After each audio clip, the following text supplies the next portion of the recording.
All right, guys, welcome in. Welcome in. Welcome in. I hope everybody had a fantastic weekend. Guess what? Party's over, ladies and gentlemen. Back to work. Back to work. Let's go back to work. So much has happened. So much has happened. I've had to swat a few trolls, but that's what happens. That's what happens. Some trolls are a little harder to swat than others because you got to figure out who they are first. But that's not usually too difficult of a task. Had some private conversations with a few trolls, a few spouses of trolls and trolls themselves. And I feel like we've got everything under control, at least for now on a couple of them. I'll update you on one particular one that just is totally out of control. It's a particularly lousy specimen of human being. But we got plenty of time to talk to that because I want you to imagine something. I want you to imagine that there exists in the world an extra copy of the Kennedy assassination. There's an extra copy of the Kennedy assassination, and it is from a new angle, and it is complete. And it finally answers the question once and for all, who killed John F. Kennedy and how? It's a high-quality, high-definition footage. It is minutes long. It gets before, during, after. It's broad-reaching, meaning it covers the grassy knoll, it covers the Texas School Book Depository, and it does it all in HD. Imagine, as we're imagining and having this thought scenario, that HD video footage existed back in the day. But it finally definitively answers the question, and nobody will be able to deny what they see. And then imagine that you are asked,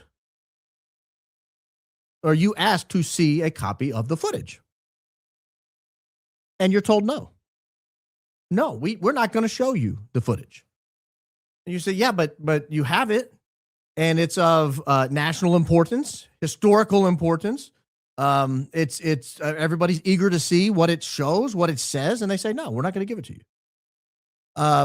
Instead, what we're going to offer you is a couple of chopped up small pieces with a massive layer of music over the top, interspersed with images.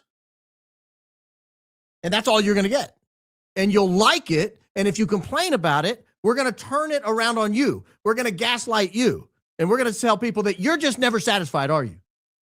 We showed you the video. Well, did you show me the video, or did you show me like some version of it?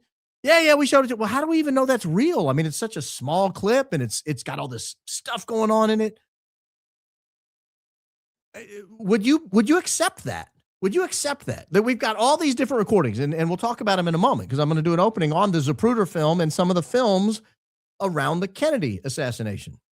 And while we're doing that, I want you to have this thought running through your mind. What if there was another film, and what if it put the whole story to rest? Would you accept the Fed slop narrative that this is somehow enough and you should be satisfied with what you've been given, shut up and go home? Because the Zapruder film is the one most people know of. It's by far the most iconic and the most complete, frankly, visual record of the assassination of JFK. Zapruder was a 58-year-old Russian Jewish immigrant. He didn't mean, I don't think, maybe there's some conspiracy where he did, but I don't think he meant to capture some of the most famous footage in American history. But he captured it 26, almost 27 seconds using a Bell & Howell Zoomatic Director Series Model 414 PD 8mm home movie camera. It was loaded with a Kodachrome 2 color safety film and operated at 18.3 frames per second. So we know all the details. There's no question about what it should show and whether it was capable of showing what it does show. In total, it was just 486 frames over this 26 point something seconds. He had stood, actually, there's footage of him standing there. Some of the other films that we have of the Kennedy assassination, you can actually see Abraham Zapruder standing on a concrete, pedestal or something on Elm Street. And you can see him. And he stood there and he wanted like a side-on view, and he got it. It was a great view. And he began filming as they turned onto Houston, from Houston, onto Elm Street. And it shows the motorcade approaching. You guys have seen this video footage before. The president reacts initially to the first shot. He clutches his throat. He leans forward. You see Governor Connolly's reaction where he lifts up, and then at frame 313, frame 313, you get what is frankly an extremely graphic head explosion. I mean, his head explodes. And then you have Jackie Kennedy trying to climb out of the trunk of the car. You get a Secret Service agent, later identified as Clint Hill. He rushes to the car. He climbs in the back as it's speeding away. And it's silent footage. There's no noise associated with it, but it's color footage, which for the time was pretty cutting edge. And it gives us a clear timeline. And it's been used in every single major investigation, from the Warren Commission to the House Select Committee on Assassinations. Independent news organizations have looked at this and helped do it. You have independent researchers, like all kinds of people have used the Zapruder film. Zapruder himself was traumatized. Like, it crushed him, particularly that one frame 313. Because when he realized what he'd captured, he immediately thought, I got to get this in the hands of the right people. So he seeks out the authorities and he says, look what I got. And then he goes with the Secret Service, a guy named Frank Sarles with the Secret Service, and they take it to a TV station, WFAA TV. But they did not have at the time the capacity to process this 8mm footage. So the two of them go to Eastman Kodak, the Eastman Kodak lab in Dallas. And they made 3 copies of this film. 2 of them went with the Secret Service in Washington. And the next day, the very next day, Zapruder sells his copy to Life magazine. And it's $50,000. Now, I did a little math. That $50,000 today would be over $500,000. So it's not like he walked away poor. And he didn't give up all the rights. They were not allowed to use it in movies. They could only use it for news. So it was limited use rights, $50,000. Today it'd be about $500,000. They come back later and they're like, hey, we want to use this in movies. He said, well, you can't. And so they renegotiate it and they pay him another $100,000, which today would be like $1 million. And he gives them the rights to play it in movies. But there was a caveat. They had to hold back the use of that graphic frame, that 313. That was the big moment. They had to pull that frame back. Life went on to publish a lot of pictures, a lot of still frame pictures, black and white frames, starting just a week or so after the event. And the film became key evidence for the Warren Commission in 1964. It remained largely unseen to the public as a film until 1975. And a guy named Geraldo Rivera. We all know Geraldo. He's been making news a long time. He's an old man now, but he's still pretty fit. Geraldo Rivera was the first person to air the film nationally. He did it on ABC's Good Night America. And what it did was it kicked off a firestorm about who really killed President Kennedy and how. And the reason it did was because when you see the film, you go, wait a minute, it doesn't look like he got shot from the back at all. And people have been arguing about it ever since. The ownership of the film kind of dramatically evolved. In 1975, Time actually sold the rights back to the Zapruder family. Keep in mind, they paid today's equivalent of like $1.5 million for it. They sold it back to the Zapruder family for $1. And the family could have, made millions on it, but they didn't. They donated it to the National Archives in 1978. And they retained the copyright, though, and that was critical. They retained the copyright. You guys can have it for safekeeping, for historical preservation, for review, but we keep the copyright to it. Well, that was all fine, well, and good until 1992, when the United States passed the JFK Assassination Records Collection Act, almost 30 years after he was assassinated, and it made the film government property. They basically stole it from the family. They just passed a law and said, hey, this is ours now. But they got an independent evaluation of what the market value of this film was at the time, back in 1992. And it turns out it was worth about $16 million at the time. It'd be over $30 million today, almost $40 million. And so they paid them the money. So the Zapruders made out like bandits. Like, they ended up rich. It's now been digitized. It's been enhanced. It's been preserved. It's on YouTube. There were 6 frames that were damaged during the Life magazine, or Life, whatever they're called. There were 6 frames they damaged while they had it. But overall, the integrity is pretty good. There are a couple of weird frames that it looks like someone may have doctored, but when you look at it in context, it looks more like a transition of just primitive technology. But the forensic value of the Zapruder film is its timing, because it is a sort of clock for the shot sequencing, the bullet trajectories, the reactions of the crowd, the different people, which direction did they run? How did the car maneuver? Did it slow down? Did it stop? And it allows you to analyze things like the single bullet theory versus the multiple shooter theories. It has cultural impact, obviously, beyond just analysis of the crime. And that cultural impact is really impossible to calculate.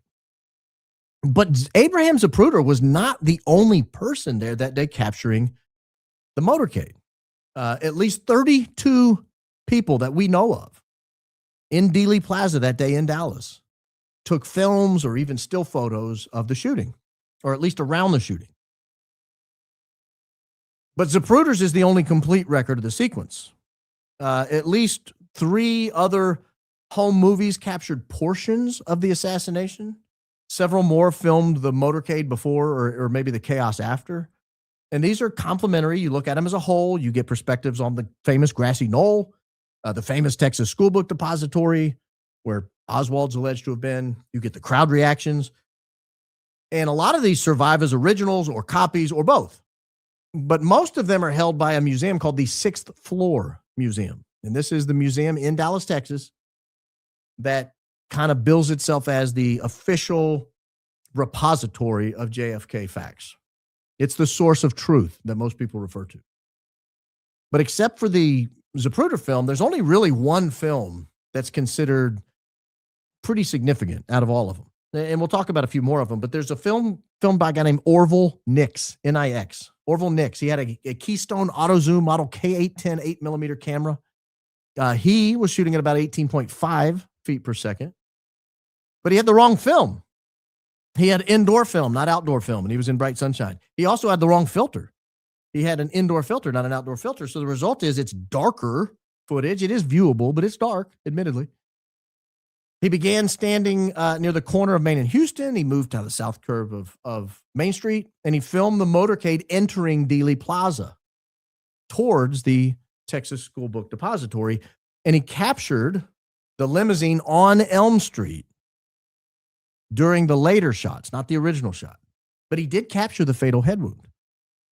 And when he did, you could see in the background, the grassy knoll is there pretty prominently in the background. And it shows people reacting and actually running toward the grassy knoll. And some of them, it looks like, are pointing towards the grassy knoll as the limousine speeds away. It will make you wonder why they would be doing that if Lee Harvey Oswald alone was the sole assassin at the Losi Center. Not the Losi Center, excuse me, the Texas Schoolbook Depository. I'm mixing it up. I've got the wrong assassination in my head.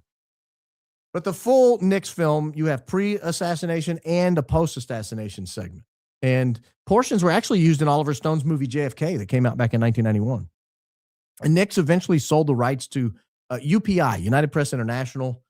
The original was either lost or stolen in the early 1990s. No one knows where it is. So analyses now run on copies held by the National Archives and the Sixth Floor Museum. But it's his grassy knoll perspective that kind of fuels debates over whether people can, in all the blur, see a second shooter or maybe a smoke puff coming up from the grassy knoll. You also have the Marie Muchmore film. Not Muchmore film, but that's her name, Muchmore. Marie Muchmore. She was standing near Nix, and she was about 138 feet, they think, from the limousine. She used a Keystone K7 8mm camera. It was processing at roughly 18.5 feet per second. She has short color footage. It captured the later part of the assassination, but it did capture the fatal headshot and the immediate aftermath as the car accelerated. It doesn't have Zapruder's sort of graphic detail because she was so far away, but you can gain a lot of information about the limousine, how fast it was going, whether it stopped, and certainly all the reactions of the people in and around the limousine and the people closest in the crowd. Her film actually aired on television. Back in 1963, I think it was one of the first things that aired on television on November 26th, just a few days after the assassination. The original copies do survive, unlike Nix's, but the Sixth Floor Museum has them, and they're really not that great. I mean, they're okay, but they're not great. They're a little different angle from Nix, slightly different framing, little different frame rate, so maybe you're catching slightly different things. But there was the Robert Hughes film. This one's interesting. It was from the corner of Main and Houston. It was filmed with an 8mm camera. His footage actually begins earlier. So you get to see the motorcade on Houston approaching the school book depository. And around 30 seconds in, you can see the 6th floor of the school book depository. And a lot of people zoom in on that. Now, granted, this is 1960s technology. This is not HD. This is not 4K. But a lot of people zoom in on that 6th floor window of the Texas School Book Depository, and they think they see someone in there. They might see movement. That's allegedly where Lee Harvey Oswald was. Admittedly, I've looked at it, and sometimes it looks like there's movement, and sometimes it just looks like there's not. And I guess it depends on what kind of day you're having. But then after that, you see the limousine turn down Elm, and then you get this like chaotic, a scene where everybody starts running. It doesn't show the fatal headshot. He just wasn't in the right position. But the full film is there, and you can go look at it. All of these, I believe, are on YouTube. And then you got a guy named Charles Bronson, not that Charles Bronson, different Charles Bronson, not the actor, but a different Charles Bronson. But he captured film that survives. He actually took 2 cameras that day, a still photo camera and a motion picture camera. He was shooting from the motion picture camera. It's only about 2 seconds of the scene around the fatal headshot that survives, but it's there. It includes the motorcade and it includes the headshot, but it's grainier, it's distant, and it doesn't look great, but you can see it. I mean, what it does is it rules out that the Zapruder film was a total fraud. All these sort of rule that out. And then the Zapruder film becomes, now that we know it's not a total fraud, because we got all this correspondence, this collateral evidence that this is actually good footage. The timing works. It wasn't doctored. It wasn't created out of thin air. Now that we have all this extra footage, now we know that what we see in the Zapruder film is real. So now let's look at it. It's just another perspective, the Bronson footage. And then the final piece of footage, this is also pretty fascinating if you think about it. This was captured by a woman named Elsie Dorman. And why this is fascinating is because she was 3 floors below where Lee Harvey Oswald supposedly was at the Texas School Book Depository. So her footage is the same angle that Oswald would have had if he was in the 6th floor and if he took the shot. Now, her camera was rolling on all 3 shots, but it moved around quite a bit in the chaos. But you do get a little piece of the motorcade and the elements, but it's really cool footage because you see what it looks like, maybe at a slightly different angle, but 3 floors, 6 floors from that far away, not that different, not, maybe a degree or 2 different. But you get to see pretty much what Lee Harvey Oswald would have looked at if he was up there. So it's a really cool piece of footage. That's the Elsie Dorman footage. And these films, they show the situation and transform the public debate on the event. What they do is the combination of them give you confidence in the event. They enable actual frame-by-frame synchronization studies. You can do acoustic analysis. The preservation efforts by the 6th Floor Museum, frankly, I'm glad somebody's doing it because they're going to allow accessibility on into the future. They're digitizing it. They're putting it online. Like I said, most of these, I think maybe all of them are on YouTube. And there's controversies. There's missing originals. There's theories that some have been altered, or maybe that's a puff of smoke. Maybe it's just a smudge on the film. Who knows? But there's pretty broad consensus that they are authentic. And the reason is because they released what they had. Now imagine how different this story would be written if all of them refused to release what they had. There's a question about the death of a president. There's a question about this or that. And all of a sudden you get people that are like, I'm not going to turn it over. Yeah, I've got it. I know what it shows, but I'm not going to give it to you. Well, why? Why would you not? What's the reason? Is there some sort of strategic reason? Okay, in that case, yeah, I'll accept it. I'll allow it. Tell me the strategic reason. If the reason is just, I don't want to, I'm not going to give it to you. But it's your film. You have the rights to it. Yeah, I have the rights to it. I can give it to you whenever I want.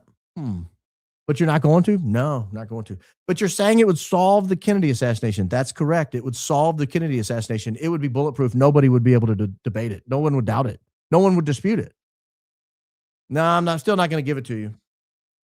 Okay, well, can you give us just anything? Yeah. I'll give you 4 seconds of it.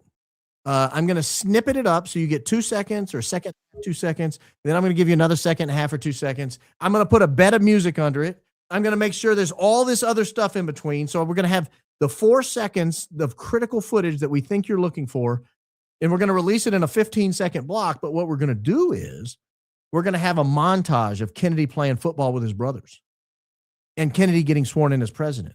And Kennedy saying, ask not what your country can do for you. Ask what you can do for your country. That's my best Massachusetts accent, guys. It doesn't get better than that. Don't ask. Chowder. That's all I got. I got chowder and whatever I just did. That's all you get. But we're gonna intersperse all this. We're gonna splice it all together, and then we're gonna put a really loud bed of music through it. And we're gonna make sure that the timing sequence is off. Now we know there's software that will allow mouths to match the movement, the voice to match the movement of the mouth. We know that technology exists. On live streams, it's not always great. You know, sometimes my mouth is ahead, sometimes it's slightly behind by 1/10 or 2/10 of a second. And I have tools here I can play with and try to get it to match. But if I was doing a recorded video, I could just slow down one or the other. The video, I could pull the video back just a hair, move the voice up just a hair, and it'd be perfect all the way through. But I'm not going to do that either. I'm going to make sure there's a mismatch on everything. And then I'm not going to answer any questions. I'm just going to put it out. And you're going to accept it. You're going to like it. I'm going to give it to you, and you're going to like it. And if you have any questions about it whatsoever, I'm going to call you a conspiracy theorist. I'm going to say you're mentally ill. I'm going to say you won't accept anything. Because that's what we're getting from TPUSA. That's what we're getting. We have ChuckGPT made an appearance recently. ChuckGPT made an appearance. We have ChatGPT. That was from OpenAI. That's an LLM program. You put in your queries and it generates stuff. You can do research. You can have it assist you with stuff. ChatGPT is fine. I'm not knocking it. But we have ChatGPT. Now we have ChuckGPT. This is Charlie Kirk.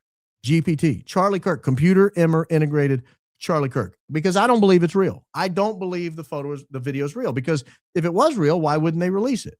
So I want to run through the timeline here real quick. I want to run through the timeline. Now that we have 7 or 8 months of ability to look back, sometimes we get so lost in the details, we forget to go back and look at how we got here. Because if you go all the way back to September 18th, this was the first news that broke all the way back on September 18th. This is a post, September 18th, 11:10 Central Time, from TPUSA on their official channel, their official X channel, and it says the board has unanimously elected Erika Kirk as the new CEO and chair of the board. In prior discussions, Charlie expressed to multiple executives that this was what he wanted in the event of his death. Now, let me take you where I was back in time. I'm going to leave that up there and let you read that and tell me which part doesn't belong in that announcement. But let me take you where I was back in time. Most of you didn't know who I was. I was doing podcasting, but not too huge audience. I was thankful that they appointed Erika Kirk. I was happy they appointed Erika Kirk. I could probably go back and find text messages with political operatives and friends and other people who I was in communication with where we were asking, is it going to be Tyler Boyer? That would be a disaster. Is it going to be Andrew Kolvet? That would be a disaster. Is it going to be Benny Johnson? That would be a disaster. Is it going to be Ben Shapiro? That would be a disaster. Like, we were having all these conversations, and someone, this was very early on, the first few days, was like, well, what if they appointed his wife? And I had to ask, who is his wife? I had to ask, who is his wife? Because I didn't know. Like, I knew he had a wife, and I'd probably seen pictures of her or seen her, hanging around, but I didn't know. I didn't know who she was. I knew nothing about her. But I was assured by these people that, hey, she's fine. They're going to have a lot of good people around her. The organization will continue to run. It's just won't go off into some crazy direction if she's around. Oh, okay, good. Good. That's great. We don't want it to go off into a crazy direction. There were a couple of years where it kind of was going off into a crazy direction. Charlie had seemed to kind of bring it back a little bit towards the end. Maybe that's why he's dead. But if you look at this announcement, one of those two sentences doesn't belong. The first sentence does belong. You're making an announcement. The Turning Point board has unanimously elected Erika Kirk as the new CEO and chair of the board. Great. Great. Let's move forward. What day are we going back to work? The second sentence is really awkward looking back. In prior discussions, Charlie expressed to multiple executives that this is what he wanted in the event of his death. Now, at the time, that didn't look too weird, but looking back, you're like, really? Charlie was 31. It's not like he was a morbidly obese 81-year-old, a type 2 diabetic with had dementia and heart disease and had survived cancer 3 times. Like was a walking thrombosis threat. No, I mean, Charlie was a 31-year-old guy. He got a little tub around his muffin, but he was mostly pretty healthy. I mean, BMI was probably 2 or 3 points too high, but he was mostly okay. Not a threat to just die. So why was he talking about this with multiple executives? And why do you feel the need to point it out? The lady doth protesteth too much. So that was the first indication we got. The second indication was from Andrew Kolvet about 15 minutes later, 14 minutes later to be exact. We have Andrew Kolvet tell me what's weird about this announcement. The Turning Point board has unanimously elected Erika Kirk as the new CEO and chair of the board. Great. Thanks. Charlie told me and many others that this is exactly what he wanted. She's ready. Wait, what? Again, why is this the emphasis? Why is this the emphasis? Why are we talking about this right now? I'm very confused why you feel the need to get out in front of the fact that maybe Charlie didn't want this. We talked about the other day when we said, hey, they can't stop talking about the necklace. Everybody had a conversation about the necklace. Where's the necklace? Erika wants the necklace. Oh, he's wearing the necklace. Oh, he came in to get the necklace. Oh, here's his necklace, Jesse Waters. Look at his necklace. It's a great necklace. And all of a sudden you go, why the hell are they talking about the necklace? What's up with the necklace? There must be something going on with the necklace. And they did the same thing about Frank's phone. Oh, and then I was on FaceTime. And then I had to change clothes. But I was on FaceTime and I didn't make any phone calls. Then I called you first. Remember the timeline when I called you, Jack? What's going on with Frank's phone? What's up with your phone, Frank? Why are you so concerned about your phone?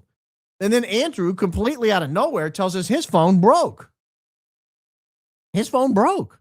It just, I know it's designed to get text messages, but the text messages took it out. Oh, really? Because I dropped mine out of a 3rd-story window one day into a pool. I pulled it out, let it dry, and it worked just fine. You're telling me, and it bounced before it went into the pool. You're telling me it buzzed a couple too many times and died? What a weird conversation. I don't believe you. And the fact that you brought it up without anyone asking where your phone is means we really don't believe you. And the fact that you're telling me on your very first announcement, the very first day she's been appointed, that this is what Charlie wanted means that is not what Charlie wanted. I can assure you. It just doesn't make sense. And then we get Tyler Boyer's version. Tyler had been there obviously longer than Andrew, longer than Erika. He just leads with it. This was what Charlie hoped for and wanted and said so numerous times.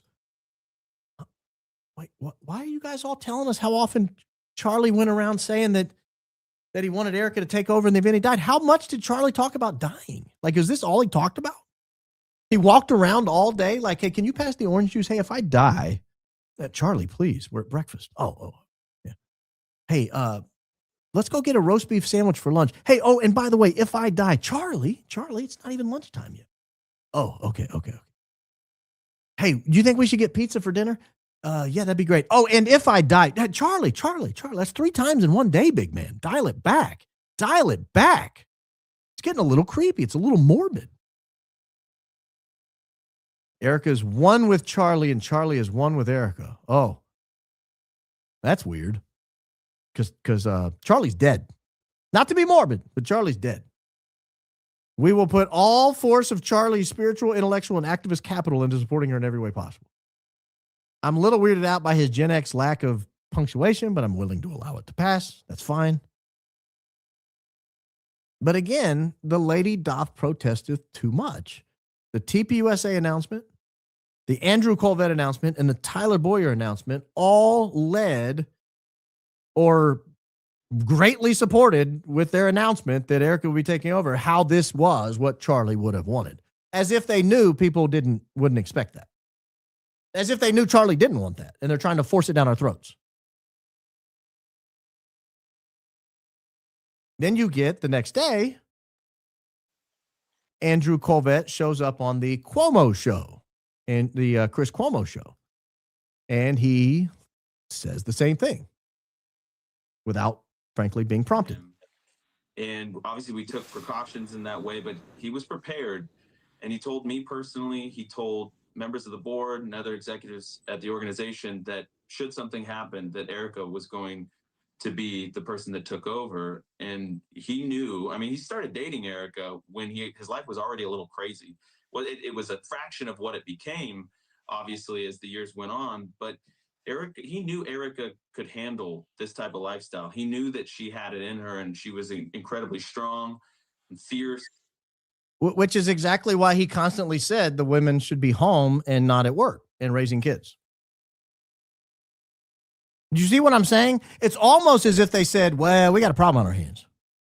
We could appoint Erika, but there's like 400,000 hours of footage of Charlie saying he doesn't want Erika working because of the kids. And not only does he not want Erika working, he thinks it's a terrible example when women who don't have to work go work. You know, there's some women that have to work. You're a single mom. You're in a very low income household. Whatever, for a temporary reason, you need to go work for a little while to save some money, maybe a down payment on a house, pay down some debt, get out of financial trouble. Like, there are times that I think even Charlie would have been like, yeah, fine. But generally speaking, all other things being equal, his preference, as expressed almost every time he talked about it, was that women not work. And so I think there was this recognition that, oh, we've got a problem on our hands. We need to get out ahead of this. And that's the fatal mistake TPUSA makes time and time and time again. We're going to talk about several examples of that tonight. They're always trying to get out ahead of a story. It's a bad PR move. It's amateur hour. Andrew Kolvet is the head of the PR, and I think he's terrible at what he does. He may be the worst PR person in America if he's the one leading all this. I'm not going to play this next clip because it's really ad heavy. It's on Fox. Fox's website is just slightly better than having your toenails pulled out. But we have Tyler Boyer saying, quote, he said it many times. He actually just said it as recently as we spent some time together at a recent event. This is your ChuckGPT setup. Someone asked a question of this nature. It is 100% the right move. Erika and Charlie are one. That was the first hint we got that very recently at some sort of an event, Charlie had said that he intended for Erika to take over. That's it. So that's kind of the setup. And then it sort of goes away. We don't hear about this for a couple more months. A couple months go by and everybody's just sort of accepting it. Now, I will remind you guys, because I get lied about this a lot. People say that I've been made this whole career off of bashing Erika. It's not true. I was a supporter of Erika very early on. If you remember, if you go back and pull up old clips of mine, I am on the record time and time again saying, guys, I'm not a grieving spouse. Yeah, it looks a little weird to me, but I have no idea. And I'm going to give her the benefit of the doubt. I'm not going to say anything about a spouse who lost a husband and who's a widow. I don't know what they're going through. I was willing to let it go for a while. It got a little too weird and it became a little too much. And we caught her in a few too many lies. And all of a sudden I was like, nah, I'm off Team Erika. But for a while, for several months, while this podcast was building and gaining steam and picking up tens of thousands of subscribers, all through the Google Trends days, all through the early months, plural, of this podcast, I was an Erika Kirk supporter. I was in favor of her being in charge. It wasn't until around Christmas that I was like, all right, I'm done. Like, this girl's crazy. I'm not going to accept that this is what he wanted. And I finally believe that she's a totally dishonest human being. And even if it is what he wanted, she still shouldn't be there. Like, he's dead. He doesn't get to appoint his successor. That's not how nonprofits work. The next time we hear about it is in November. This is when I started she started losing me. And it wasn't until, again, you go back with hindsight and you look at everything in context. Megyn Kelly has sort of come back in the news here lately on Charlie Kirk and Erika Kirk. Erika Kirk obviously has never left the news, so it's natural to go back and look at the Megyn Kelly interview with Erika Kirk. And Megyn Kelly asks her a pretty open-ended question. I think it's a fair question. Tell me a little bit about yourself. Like, that's podcast fluff. I mean, we are only halfway through this podcast, and she's like, tell me a little bit about yourself. And she's like, okay, I'll tell you about myself. Well, if you ask me, tell me a little bit about yourself. I mean, I might tell you where I grew up. I'll tell you about my wife, tell you about my kids, tell you what I do for a living. Might tell you what my hobbies are. I love watching baseball. I love coaching the kids in baseball. I love seeing their progress. I love reading the news. I like keeping touch. I like podcasts. I like the spoken word. Big fan of the spoken word. So I might tell you a little bit about myself. Here's how Erika Kirk answers a question like that. It's a little weird. Loved him. Let's go back before we get into your relationship with him and your future to you. Before we get into your relationship with him, before we get into the future, let's go back to you, Erika, you as an individual, not as the CEO of Turning Point, not as Charlie's wife. Let's go back to you. Because I think people are very curious about you. I think they want to know more about you. They want to know more about you. Again, I coach baseball. I work out, do some CrossFit workouts. I have 8 kids. I've got a wife. I have some hobbies. What is it you want to know about me? So I know that obviously you were Miss Arizona. Hello. Nicely done. Good. Very, very top selection. And that you were a businesswoman in New York when you first got interested in Turning Point. So what were you doing in New York? What were you doing in New York? You can read this answer one of two ways. One is you can say she doesn't want to say what she was doing in New York. Like that's a part of her life she doesn't want you to explore. I think that part of her life needs some more exploration, but that's me. Maybe she doesn't want to talk about what's going on in New York. But listen to how she answers that question. Tell me a little bit about you. What were you doing in New York? So to go back a little bit further, I mean, right now, first and foremost, I'm a daughter to the King, the Most High. That's the most important title, if you will.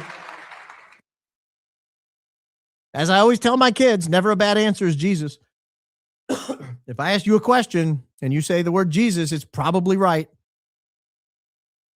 Particularly around any kind of religion thing. Like you go into any kind of Sunday school and they ask you a question and you say, is it Jesus? In a way, I mean, it kind of touches on everything, right? That's easy answer there. Now, so she's a daughter of the King. So what were you doing in New York, Erika? Remember, that's the pending question. That's the question on the table. What were you doing in New York? And my husband, in August, before all this happened, he had a event where he had some donors at. And one of the first questions they asked was, God forbid if something happens to you, like what would happen next to Turning Point? And Charlie. What? Huh? Tell me a little bit about yourself. What were you doing in New York? You know, Charlie was at a donor event in August.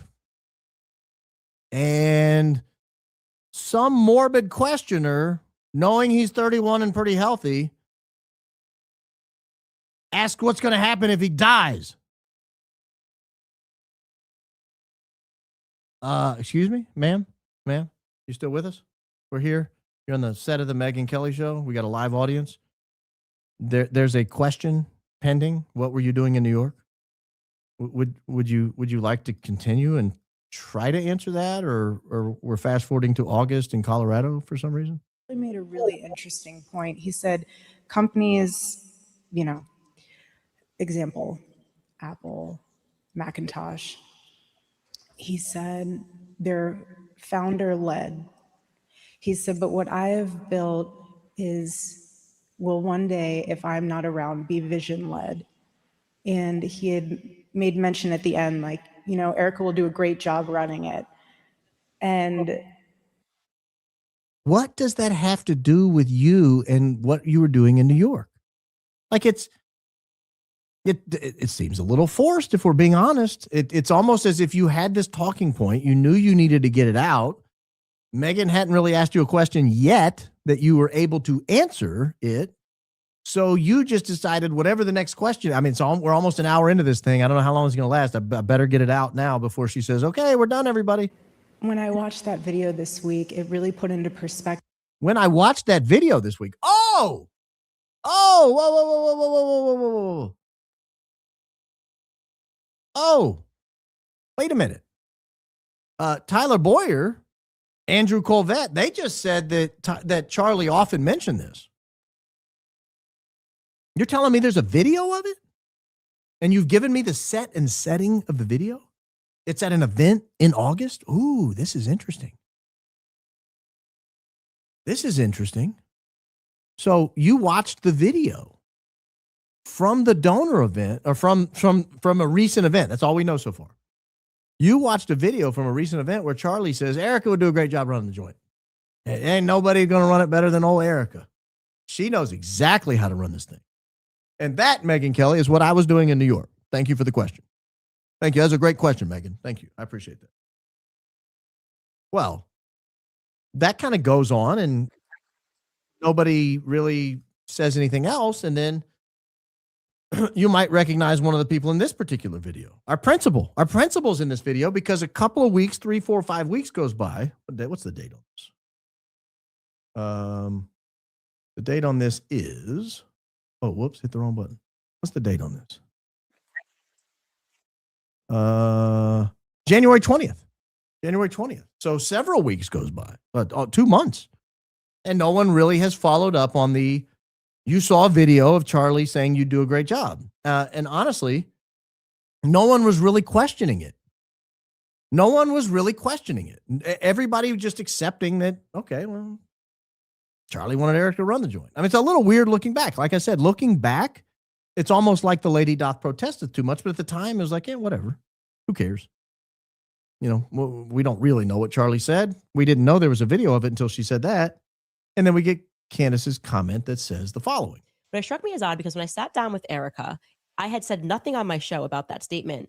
And they had prepared a response to a question that I wasn't asking, meaning that they had a physical printout of a transcript. And they said, well, this is the transcript of when Charlie said, here's what he said about wanting Erika to take over. And I sort of waved away. I was like, this isn't something that I brought up on my show. Yeah.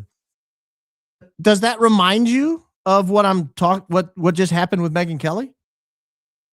Megyn Kelly wasn't asking about her appointment, wasn't asking what Charlie thought of her appointment, wasn't asking whether she wanted Charlie, whether Charlie wanted her to run TPUSA. That didn't come up. She was asking, tell me a little bit about yourself in New York. Candace sits down with Erika Kirk. Erika flies her Gulfstream 5 in at probably $75,000 per leg, $150,000 round trip, rough estimate. Back of the envelope math there. She burns $150,000 in donor funds, tax-free donor funds, to sit down with Candace for 4 hours. Something that could have been done by Zoom, could have, a lot of ways to handle that. Could have been done by Coach. Could have flown Coach and done it for like $500, maybe $1,000. But let's not get caught up in the details. But Candace has never mentioned it on her program. She's never brought up the video. She's never questioned whether Charlie wanted her to do that. But they bring a transcript to that meeting in December and say, and here's where Charlie said it. Here's where Charlie said it. Here's where Charlie said it. Look right here. Charlie said it. Well, much like Megyn Kelly, everyone's sitting around going, the hell are you talking about? Why are you talking about this? It doesn't make any sense. I don't need proof of something a claim that I haven't made. And then suddenly I went, wait a second, that's kind of weird that you're bringing proof. Yeah, that is kind of weird, isn't it, Mrs. Principal, Madam Principal? That is a little weird. This was the first time people are like, oh, whoa. Why do you guys keep bringing this up? Why do you keep talking about the necklace? Why do you keep talking about the phones? This is a little weird. Something's not adding up here. Why do you keep trying to shove it down our throat that Charlie appointed her, even though that's not something legally he can do and it has no effect whatsoever? Why do you keep mentioning this? For a claim I didn't make, which means it's on your mind, not my mind. Means it's on your mind, not my mind. The lady doth protesteth too much. It's weird and it doesn't make sense.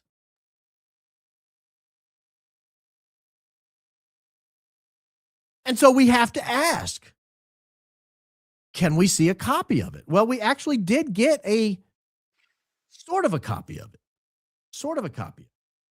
I'm going to have to run this on mute. And I was telling Daisy earlier, I think they do this on purpose. I think they do this on purpose because if they run a copyright bed under their audio, we can't evaluate it on YouTube. I think this is something they do on purpose. But this is Erika Kirk walking out to, I hope that's not playing. Yeah, I don't think it is.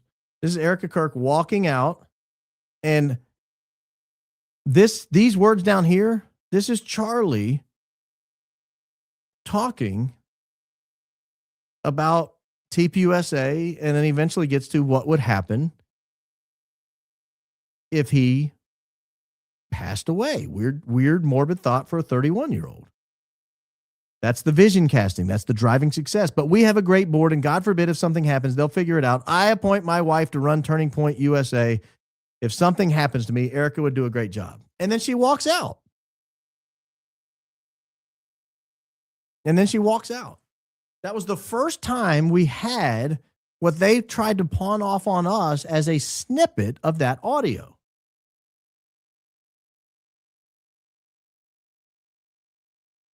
And you have to sit there and say, well, if you're going to play the audio, why not the video? And at the time, they were like, audio's enough. Why do you need the video? Well, they just proved that they need the video, or they proved that they thought they needed the video because just recently, and we'll show that in a minute, they come up and show snippets of the video, allegedly, the video, ChuckGPT version.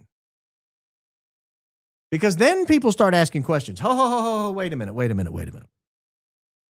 We don't believe that this was Charlie's wish.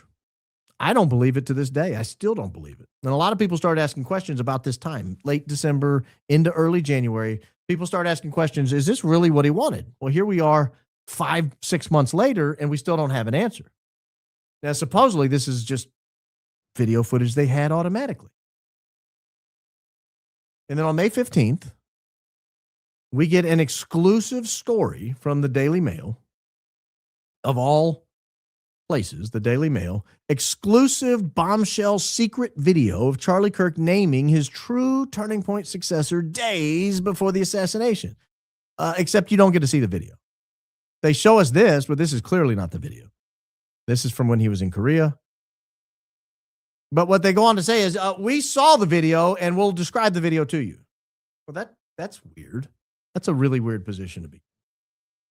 So why not just show us the video? You obviously had the video. You claim to have shown it to a single news reporter. I don't know if that news reporter is an expert in AI, if he has AI tools he can use, if he knows what to look for, if he knows about fingers and mouths and eyes and all the little things that AI tends to struggle with. AI is pretty good at things like noses and shoulders and wrists and elbows, but you get to the fingers, you get to the eyes, you get to the mouth, things get a little weird. The more something moves, the more AI struggles with. Fingers move a lot. AI struggles.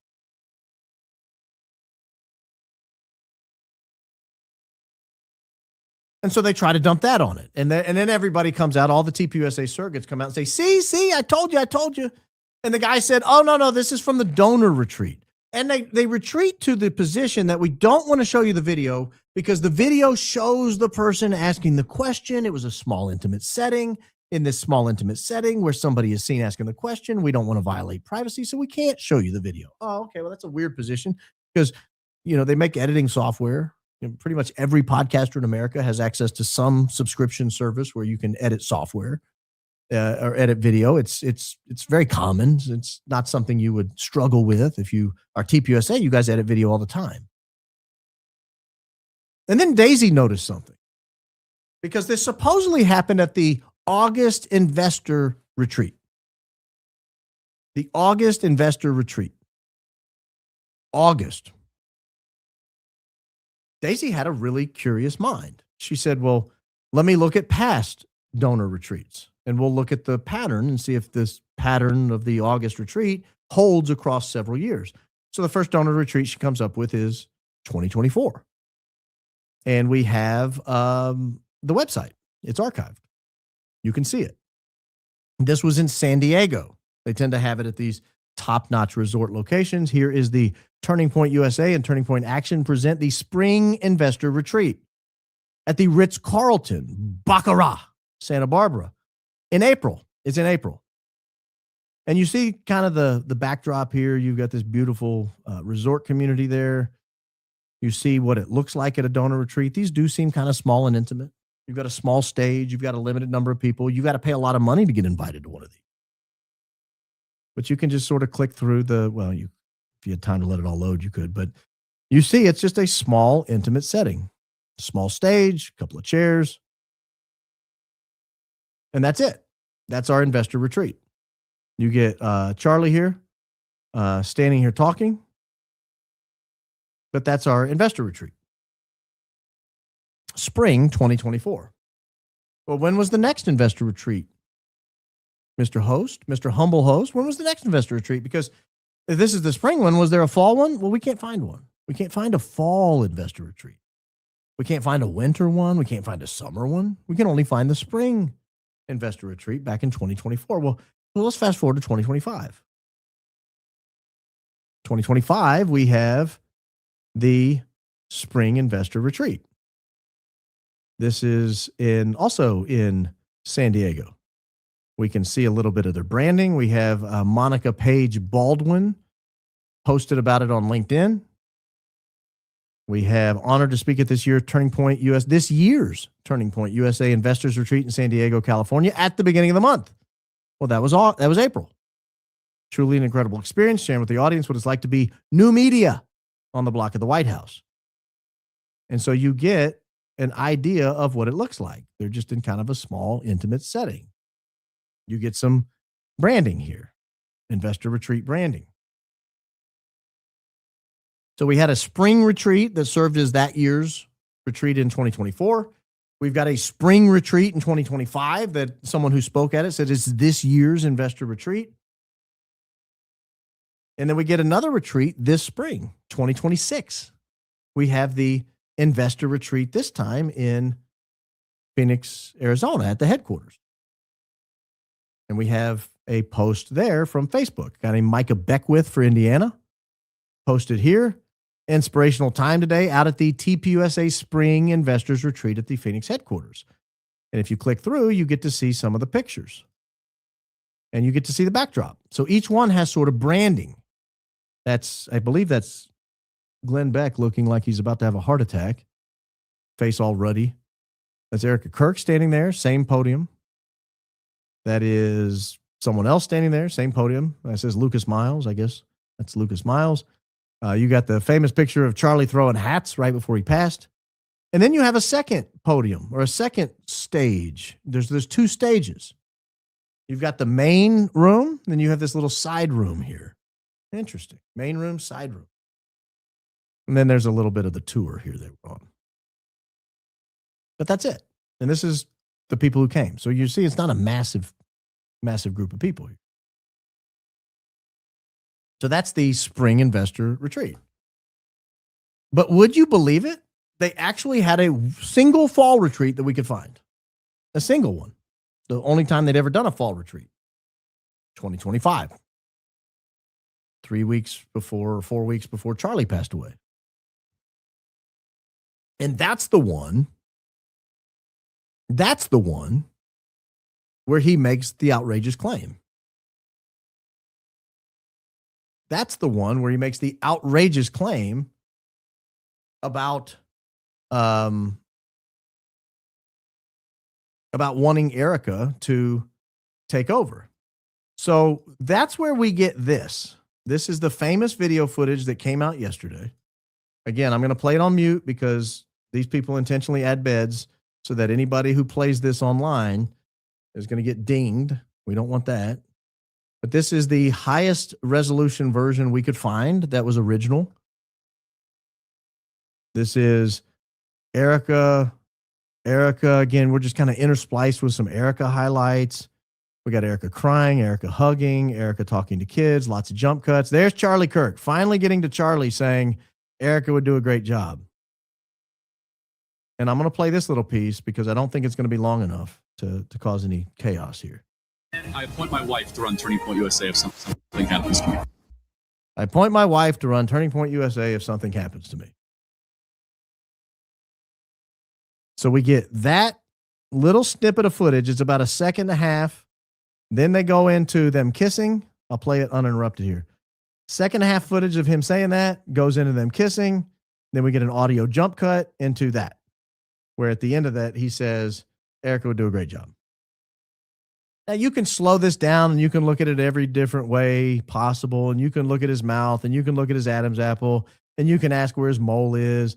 There's all these things you can do to try to determine if this is AI. My point is nobody should have to be doing this. But I want you to look at this backdrop. Does this backdrop look like something where they would have had trouble clipping out the questioner? Because remember, that was the original claim.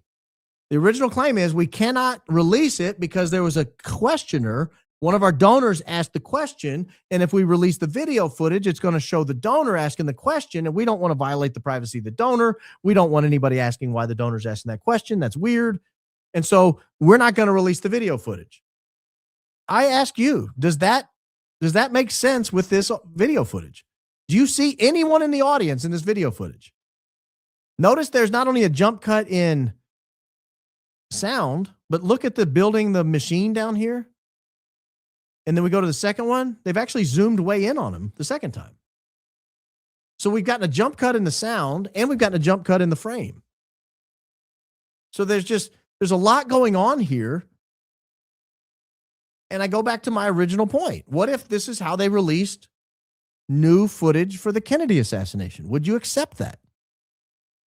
If there was a question, and there is a live issue about who killed John F. Kennedy and how, and they said, no, we got video footage. It's Lee Harvey Oswald. You can see him, and this video footage is great because it shows Lee Harvey Oswald. You can see him up there in the school book depository. You can see John F. Kennedy's head react. You can see the grassy knoll and see no one's there. You can see the little sewer grate, see no one's there. You got a clear view of the driver. You can see he doesn't turn around and shoot him. Like, it's pretty obvious, guys.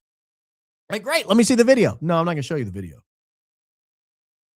Well, why not? Well, okay, we'll show you the video, but we're going to only give you 3.5 total seconds of it. It's going to be choppy, and we're going to put a bed of music under it, and we're going to change the frame location so that you can't compare anything between the two frames. And we're going to make sure that there's some footage of John F. Kennedy playing football and giving speeches and getting sworn in. We're going to intersperse all that in between it. Maybe we'll end with LBJ taking the oath with Jackie next to him in a blood-splattered outfit. That'll really get the crowd going. You wouldn't accept that. No one would accept that. But every single person who supports TPUSA, who supports Erika Kirk, will tell you this is enough. And I'm telling you right now, they wouldn't accept this in any other capacity. No other scenario would they accept this nonsense. And so it raises the question, why? Why are they forcing us to accept this? What is it about it? I'm going to give you that answer after we take a look at a few pictures of the actual donor retreat in Aspen. Because we have a woman who was there. We have several people who were there, and they took pictures, and we get to see the branding. Don't worry about what she says here, because she kind of recants afterwards. But this is the first set that she took a picture of. There's the Charlie Kirk show, small intimate setting. You've got Charlie Kirk show branding, and that makes sense because it's the Charlie Kirk show. And then you have the investor retreat branding. That does not look like the branding of Charlie Kirk standing in front of a giant backdrop that says building the machine, standing in front of a podium, behind a podium that says building the machine. That's not what that looks like. Well, let's see, does anybody else have images from that day? Maybe that's just one person. Well, Scott Jennings actually took a picture. Scott Jennings' picture looks remarkably like the other picture. Scott Jennings, CNN reporter, he was actually on stage. There's Charlie Kirk, there's Scott Jennings. That's not the building the machine backdrop. There's no building the machine podium. We have the same couches or same chairs. We have the same backdrop. Okay, so that's not it. What about Don Huffines? He just got elected to public office in Texas. He famously bought Epstein's Zorro Ranch, so we know he has some money. Did he grab any pictures? As a matter of fact, he did. And we'll take a look at them. Here are the pictures he took. There's that Charlie Kirk show backdrop of him standing on stage. There's the Charlie Kirk backdrop of him sitting. And there If you zoom in here, you can see that same backdrop. It's sort of greenish, but it doesn't say building the machine. Interesting. So we've got 3 people, all took pictures, all were there. None of them have that backdrop. None of them have the building the machine backdrop. They all have the same backdrop. The investor retreat backdrop with the Arizona imagery, with the Aspen imagery. What about this guy, Andrew Sandler? I also was there. I was also there, but whatever. I also was there. What do you notice? Same chairs, same backdrop. Interesting. Interesting. Anyone else? Was there anyone else there? Yeah, actually, there was. There was yet someone else there. And you'll notice the branding is even in the hallway. They do a good job of their branding. Even in the hallway, they have that same green backdrop. You don't have the building the machine imagery. It's not something they have. Just as a reminder, do any of those look anything like the still from the video of Charlie Kirk standing up here on a building the machine backdrop behind a building the machine podium? Or does that even look like the same stage? It doesn't to me. And the thing with the building the machine is this is a slogan they've actually used before. The building the machine slogan was something they used all the way back in 2023. All the way back in 2023, they used the building the machine slogan. So it's not something that they've never used before. Now, we don't have every instance of them using it. We don't have all of the backdrops. But it's interesting to me when you look at all of the pictures that all of the attendees put up. We have all of this question that's arisen in the last 48 hours or so since this ChuckGPT video dropped. And all these videos, all these still images that we've been able to find on Facebook and Instagram and X of people who were there, they all show the same 2 stages. The building the retreat, the building, not building machine, the investor retreat stage with the couches and the mountain backdrop, and we have the Charlie Kirk show. Not a single other backdrop is visible in any of these images. So why did no one bother to get a picture of any other setting? If there's this other stage and then Charlie speaking at it, no one bothered to take a picture. TPUSA's photographers didn't bother to take a picture. Yet they had rolling footage, apparently. But they didn't bother to get a still. They didn't release a still out of it. They released stills from all this other stuff. Everybody did. But nobody bothered on this next portion. Nobody bothered to grab a still from it. That's weird to me. That's weird to me. I don't think it's real, but I hold out the possibility that it is real. Not is real, but is actually real. I hold out that possibility. Here's how you could prove it to me. Release a video. Just release the video. You say you have it. You've released now 3.5 seconds of it. You've released a little bit of the audio, maybe 10 seconds of the audio. Just release the video. Release the video. I don't understand why. There's only 2 reasons why you wouldn't release the video. One is it's fake and it's not real and it didn't happen. That would be embarrassing. The only other reason I can come up with, I have, searched my brain. I've racked my brain trying to come up with a third reason, and I can't come up with one. It's not real. It didn't happen. That's option A. That's the worst case scenario. Option B is they think this is some kind of a game. They think this is funny. This is funny to them. Charlie's death is hilarious to them. It's a time to play games. That they can prove beyond any reasonable doubt to everyone's satisfaction, to a reasonable degree of certainty. They could prove that Charlie said this. They could put it to bed. They could just release it. But if they did that, then they wouldn't have this game that they're playing. It wouldn't be fun anymore. They're having a great time with it. Charlie's death. They're having a great time. This is a great source of humor to them. And yes, a lot of people are upset about Charlie's death, and they're researching, trying to figure out why Charlie died, who killed him, how he died. And part of that investigation naturally goes towards those closest to him. And did they have any kind of motivation to kill him? And did they do anything that would have led to his death? All of that's true. And so their decision is to torture those people, torture the public. They want to own the people searching into Charlie's death. This is fun and games to them. I find that disgusting. I think if Charlie knew his death was being used as a football by Blake Neff and Erika Kirk and Andrew Kolvet, and that they thought this was great. They thought this was hilarious. You know, they get behind the scenes and they clink glasses. We're owning them. We got this video and they would put this thing to bed. But why would we? We're having so much fun. I think if Charlie came back, he'd be like, having fun with what, guys? Your death. You talking about where my neck exploded in front of like 3,500 people? Yeah. You think that's fun and game? That's fun to you? This is fun to you? People are trying to figure out what happened and you're intentionally keeping the issue alive when you could just put it to bed? Because I think if people really believed, there are a huge chunk of people who, if they truly believed Charlie wanted Erika in charge, then they would stop investigating the death. I mean, it's not all of them. It's not 100% of people investigating the death, but it's enough. It's a sizable percentage of people that are investigating it because they believe Erika Kirk was sent in against Charlie's will and took over the company at a time when Charlie Kirk was not happy with her, and that he was seeing the writing on the wall and realizing, wait a minute, this is a bad thing. I've got to get out of this situation. And if you have the evidence to put that theory to bed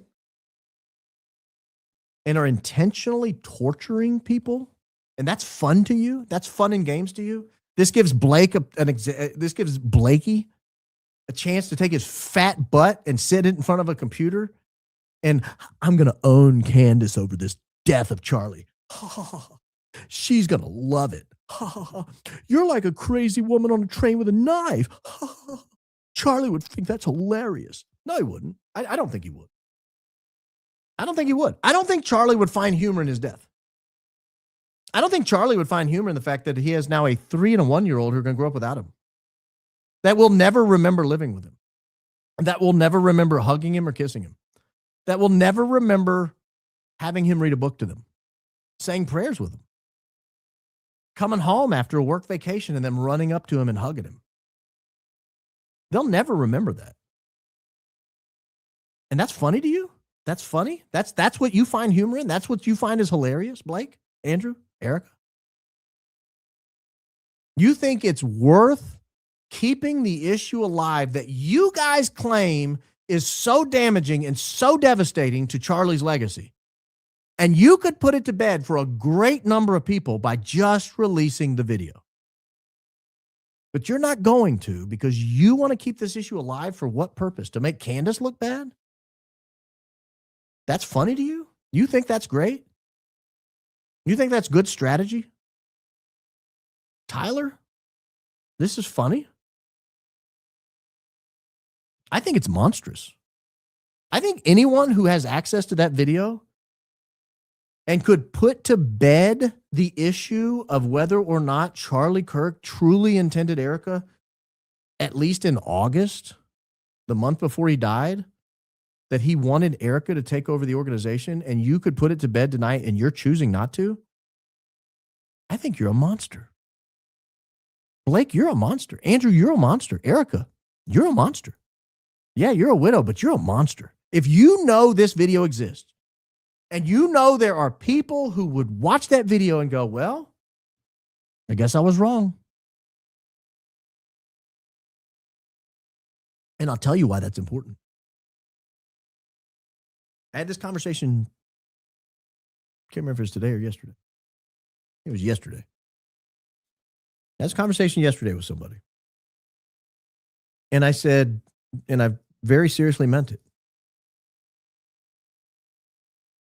if they had not appointed Erika in what looked like opposition to Charlie's wishes, I don't think people would be investigating this right now. I wouldn't. I don't know that I would be. I don't know that you guys would know who I am. Because everything Charlie said publicly was that he wanted Erika home raising his kids. He didn't want Erika in the workforce. That women should only be in the workforce. They have to be in the workforce. And she didn't have to be. She's rich. She's rich. She's worth tens of millions of dollars. Don't let anyone tell you otherwise. Don't let anyone tell you otherwise. That woman is rich.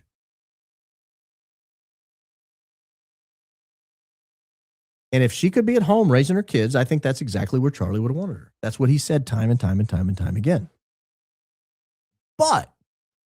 And so when you take all those words of Charlie and you say, yeah, but we're going to put Erika in that position, you're going, whoa, this looks like she's doing it in opposition of his wishes. And if she's doing it in opposition of his wishes, what really happened on September 10th? Who was involved? Who knew about it? Who was in on it? Who stood to gain?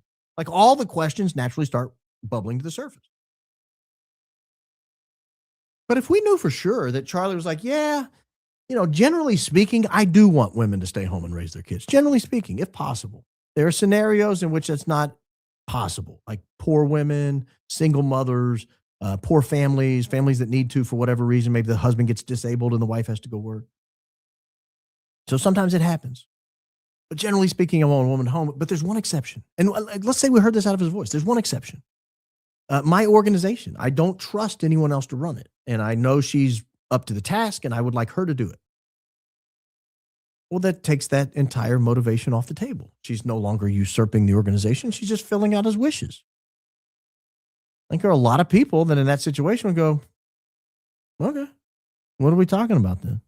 I mean, yeah, it's still a little weird with the whole Tyler Robinson thing. And yeah, 30-06 probably should have blown a drive-through window out of the back of his neck. And yeah, there's this whole little thing about where's his body? Did they cremate it? And did they bury it? And why won't they tell us? And yeah, there's still all these little weird things that pop up about, was Andrew Kolvet in Santa Barbara or was he not when the shot happened? Or was he like on his way to the airport? Did he know ahead of time? Why did his phone die? There's this whole thing about why did Mikey turn around and walk away so fast? As soon as he heard the bang, he's gone. Why didn't Brian Harpole react at all? Why did Dan Flood step forward and give the third base steal sign? I mean, there's still a lot of weird questions, but the biggest question of all has been removed, and it's the support for all the other questions. If no one ever questioned Erika, all these other questions would not be on the table. We wouldn't be asking them. If Erika looked remotely like a grieving widow, no one would be asking any of these questions. But 5 days afterwards, she's dying laughing on a Zoom call about emojis. And she's bragging about merch sales. And 2 days after he's dead, she's standing next to his chair telling people to sign up for a TPUSA chapter. That's weird. That's weird. And so her weirdness caused people to look in and go, wait a minute, can a 30-06 do that? And so they try to get out of ahead of the 30-06 narrative. They're like, oh no, he had a Superman neck. Huh? He had a what? A Superman neck. It was like titanium. Man of Steel. Yeah. The bullet should have killed Charlie and everyone standing behind him. A bullet like that normally will go through multiple elk. But that bullet managed to stop in about 2 or 3 inches of soft tissue in Charlie's neck because he's a miracle. That's weird. And yeah, Erika's weird. So now we think that's weird. Now we got to ask question. Wait, what is about that? And that guy doesn't really look like Tyler, does it? I don't know that anyone would be asking about that. Would 10,000 people, 100,000 people be spending so much time 6-8 months later looking over every little piece of footage, looking through every little detail of Erika's life? Would anyone know that she didn't play basketball her second year at Regis University, despite basically telling everybody she played 2 years of basketball at Regis University? Would anyone even know that if Erika wasn't kind of weird about the whole thing and if we just accepted that Charlie had appointed her? Probably not. Or if they'd have just appointed someone else and Erika had just gone home and grieved? No, probably not. Why would anyone be looking at her basketball record? That's frankly feel a little invasive in that situation. Would anyone know that Erika Kirk had been on a podcast about beauty pageants and lied to the director or lied to the podcast host and said that she'd only done 2 beauty pageants in her life and won the second one when she had actually done 6? Would anyone have even asked that question? Would anyone have listened to that podcast if Erika had just gone home and raised her kids? No. If Tyler Boyer had been appointed to lead TPUSA, people would have gone, well, he's been there long. He's been there 10 years. Probably knows it better than anybody. And in that situation, if I'm listening to podcasts from Erika Kirk back in 2020, I'm a creep. Like, that's weird stuff. Why are you listening to Charlie's wife's podcast from 5 years ago? Weirdo?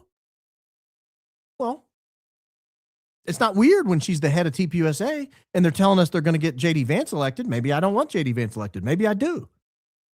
But if they're going to have a say in it and she's leading the organization, I want to know who she is. Would anybody have ever bothered to look into the fact that their origin story doesn't add up? Would anybody have ever stopped and said, wait a minute, they both told us their first date was Bob's Burgers, but Tyler Boyer said in an obscure podcast nobody had listened to before that their first date was actually back in August after the grand opening at a gym. Would anybody have asked that question? Would anybody have cared to look up a Tyler Boyer podcast from years ago to examine what he said about the first date Charlie and Erika had? No. They brought this on themselves, and that's the problem. And here's the biggest tell. Here's the biggest giveaway with the attacks. Because we're asking questions about who killed Charlie Kirk, how, and why. When you're asking how or who and why, it's natural to look to the people closest to the dead guy. If a wife dies and it's mysterious, it's natural to look at the husband. If a husband dies and it's mysterious, it's natural to look at the wife. Is it a murder for hire? Is it, did she do it herself? Did a concerned family member do it because there was abuse allegations? Like, what happened? What do we got to start there before we say some rando did it. So it's natural to look into this kind of thing. What's unnatural about this particular thing is, as we ask questions about Erika and her admittedly documented history of lies, they're just not true. A lot of things she says just not true.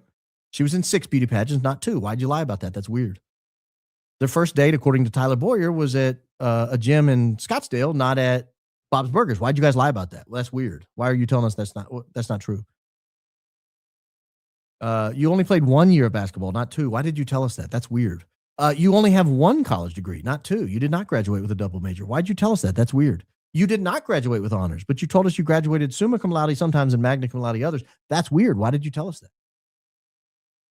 Every single time we ask a question about her, a legitimate question, they attack us personally. This past weekend, one of their surrogates, one of their people, one of their supporters posted a picture on YouTube of my daughter when she was a minor. They put a pine cone over her face. I don't quite know the significance of that. But it was an attack on me via her, which I thought was a little out of bounds. And because I'm now a grandfather, apparently I'm a bad father. That was the point of the post. I thought that was way out of bounds. Because I'm asking questions of the CEO of Turning Point USA because it's relevant to who killed Charlie Kirk, how, and why. And it's relevant to the CEO of a company that raises hundreds of millions of dollars, potentially billions, and affects the course of human history by getting involved in American elections. My daughter does not. She just doesn't. She's off limits. When I looked into this woman, I realized it was projection. She's saying I'm a bad father because I have a granddaughter when her family had much the same situation happen a few years ago. But unlike her, I've never been on a swinger site. I don't, there's a lot about her that leaves a lot to be desired. But it's the same thing over and over and over. I'm asking questions, legitimate questions about Erika Kirk's resume about her whereabouts, things that are relevant to any kind of criminal investigation, and they're attacking me personally. You've got Blinker over on the other channel coming after me personally because I am a terrible lawyer. Okay, whatever. But when you say that I lost cases that are very much not lost and they're still active, that's called defamation per se. So today I send him a cease and desist and let him know that I will be filing a lawsuit against him. It's defamation per se. Whether or not I do that, I don't know. But I want to keep the option open because I'm tired of how we go after the facts of the murder and they go after us in our personal capacity. It's happening over and over and over again. Another guy, well, I don't want to go into that because I cut a deal with that guy. But it's just getting tired. You guys lie, you get caught, you attack. You guys lie, you get caught, you attack. You guys lie, you get caught, you attack. Rather than just tell the blanking truth. Like, that's the easy way out of this. And here's what I think is the genesis of the attack, because there's a one-to-one correlation here. I find almost no crossover. There are two camps of people. There's a group of people, we'll call them Group A. Group A believes Tyler Robinson, or at least they say publicly, I don't believe they believe, but they say publicly they believe Tyler Robinson solely by himself planned and executed Charlie Kirk.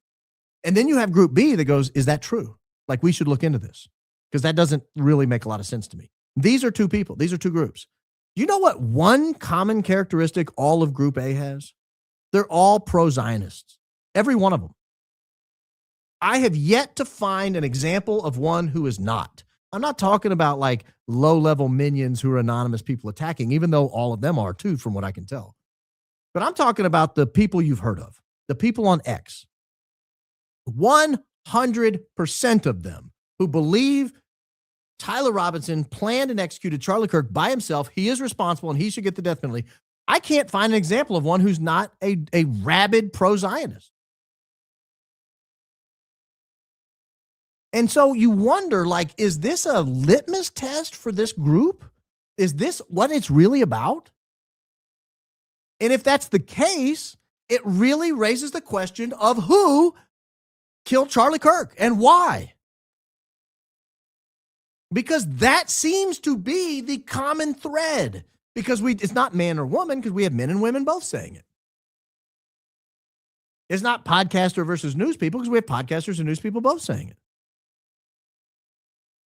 But they're rabid pro-Zionists. I saw you say that. Rabid pro-Zionists. Every single one of them. Every supporter of Erika Kirk seems to be a rabid pro-Zionist. Every one of them.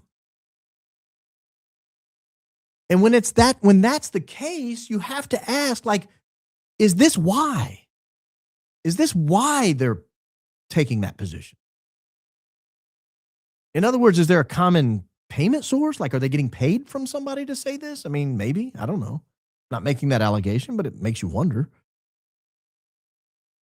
Or is it just some sort of a, hey, we have this strong political position and we have to support Erika because she now supports this political position, apparently. We want the Iran war. We want to annex Gaza and the West Bank. We want all these things. And so in order to accomplish those things, we've got to have TPUSA in its current form, which Erika called TPUSA 2.0. You know, don't worry about all the stuff you were doing with Charlie. Not that that wasn't important, but we're not doing that anymore. This is TPUSA 2.0. New sheriff in town. Her name is me, Erika Kirk. And we're going to take a radically pro-Zionist right-wing turn.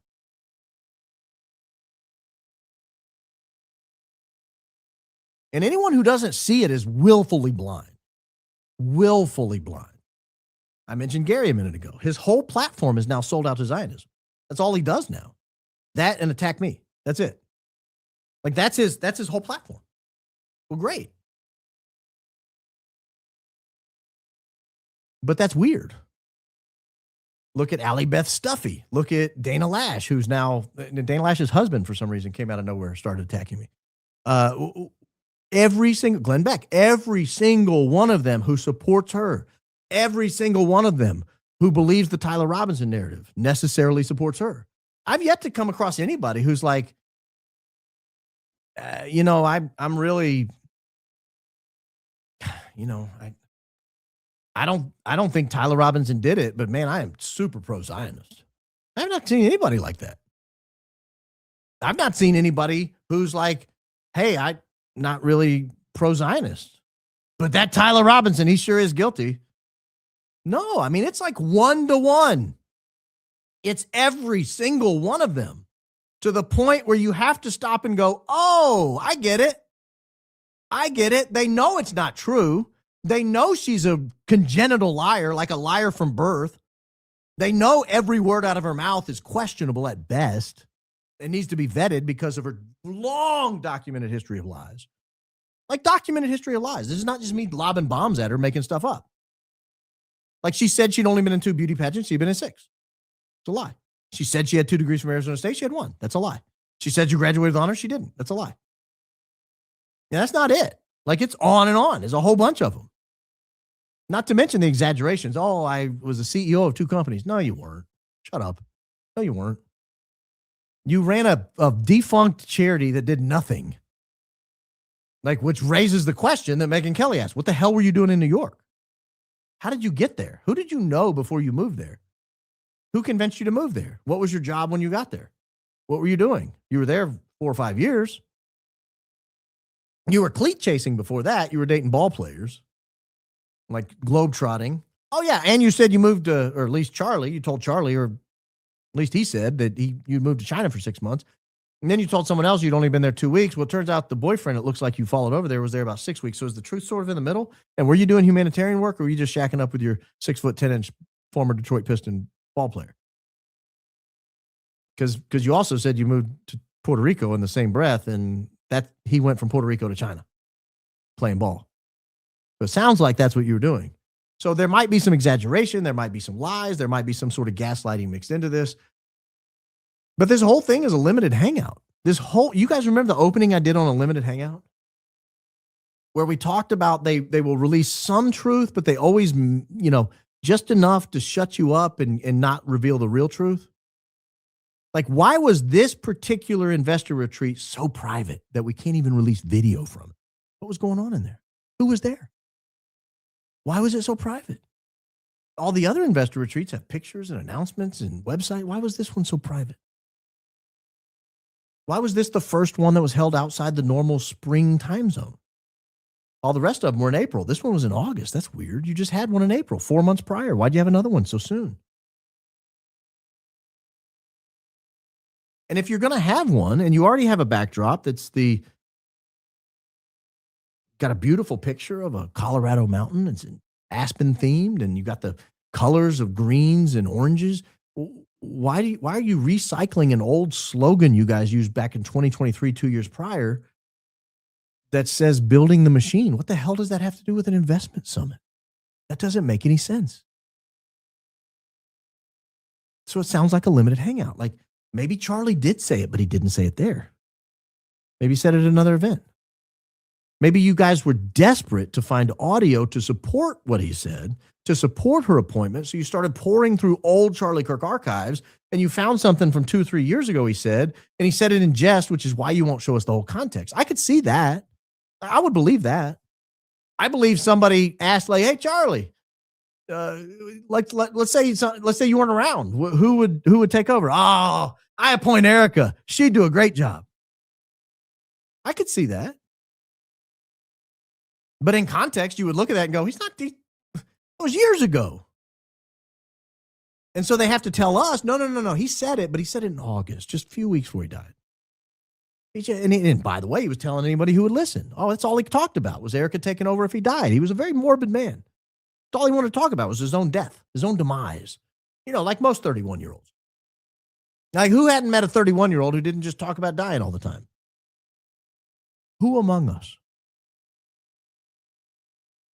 And then you look at the other retreats, and they had this consistent branding across the entire retreat. They had the same font, the same colors, the same slogans.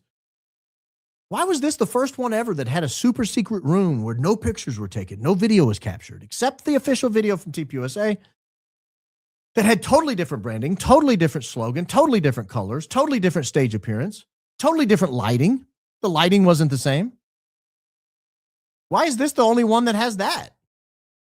Every other investor retreat had essentially two sets. It had the main set and then had the Charlie Kirk show set. This one had three sets. Had the main set, had the Charlie Kirk show set, and it had the double secret appointment set where Charlie Kirk would appoint Erika Kirk to take over if something happened to him. That's the intimate setting that was not available at any of the other donor retreats. It's a limited hangout. They give you a little bit of truth. Like Charlie might actually have said that at one point, but no context. And then they lie. It's a modified limited hangout, meaning they layer lies over the top of it and try to fast forward from whenever it was actually said and the setting it was actually set in and transport it through time like Michael J. Fox so that it lands in Aspen in August of 2025, just 3 or 4 weeks before Charlie passes, because then who could possibly deny that? It's obviously what he wanted. He said it right before he died. It's a modified limited hangout. That's what we're looking at. And so I hold out the possibility that the video is real. I don't believe it is. And by I don't believe it is, I mean, I don't believe it happened in Aspen in mid-August. If it's real at all, if that's actual footage of Charlie Kirk, I think it happened at a totally different time. But if that's footage of Charlie Kirk at that time, just release the video. Just release it in its entirety, or at least a minute or so we get the feel for what he was talking about, and was he joking, and was he being serious? And I don't know why it's such a secret who asked the question. It's a weird question to ask someone who's 31 years old. If you die, I know people that age. I've never asked them what's going to happen if they die. Never once. And I know like single parents that age, and I don't ask them what will happen. Like if you die, who's going to take care of your kid? Like, the hell are you talking about me dying for, you creep? That's a weird question. Why would you even bother asking me that? Who would possibly care? Who would possibly care? And so when I total this up, the entire Charlie, the ChuckGPT scenario we're now living through, this nightmare, frankly, we're living through, and you put it on the timeline of everything that happened since Charlie died, starting with her appointment on September 18th, you could see them setting it up from the beginning because it wasn't Charlie's wish. That's why Andrew Kolvet and Tyler Boyer and TPUSA all officially said in their announcements that she'd been appointed that it's what Charlie would have wanted. Because it's not what Charlie would have wanted. So they were setting it up because this is a question nobody asked. You're answering a question no one asked. And that's why the following day after the announcement on September 18th, you go to September 19th, that's why Andrew Kolvet is showing up on the Cuomo show saying, oh yeah, this is definitely what Charlie wanted. It's because it's not what Charlie wanted. And that's why when Tyler Boyer goes on Fox that same next day, he makes it a point to say this is what Charlie wanted because that's not what Charlie wanted. And that's why when Erika Kirk is sitting there with Megyn Kelly and she asks, tell me about your time in New York. Tell me a little bit about yourself. She says, oh, did you know Charlie appointed me in August? I mean, no, I didn't know that, but I also didn't ask you that. I asked you to tell me a little bit about yourself and how you ended up in New York. What a weird way to answer that question. Almost as if you wanted me to know that. And just like a month later, when Erika flies to Nashville to meet with Candace, and Candace has never mentioned it, they bring a printed transcript and say, oh, by the way, here's where Charlie appointed Erika. Well, I didn't ask you that. So why are you telling me this? And that's why when Erika walks out at AmFest, they put out this weird clipped up audio, again, mixed in this montage of sound with a huge sound bed underneath it. And she walks out and it's like a WWE entrance and there's flashing lights and there's people, whoa, roaring crowd. Because it's not what Charlie wanted. Because if it was Charlie wanted, they would just release a video. Because if it's what Charlie wanted, they would not use the opportunity to minimize the tragedy of his death by essentially making fun of it and withholding the video for the sole purpose of torturing people who cared about Charlie and want to know who killed Charlie Kirk, how, and why.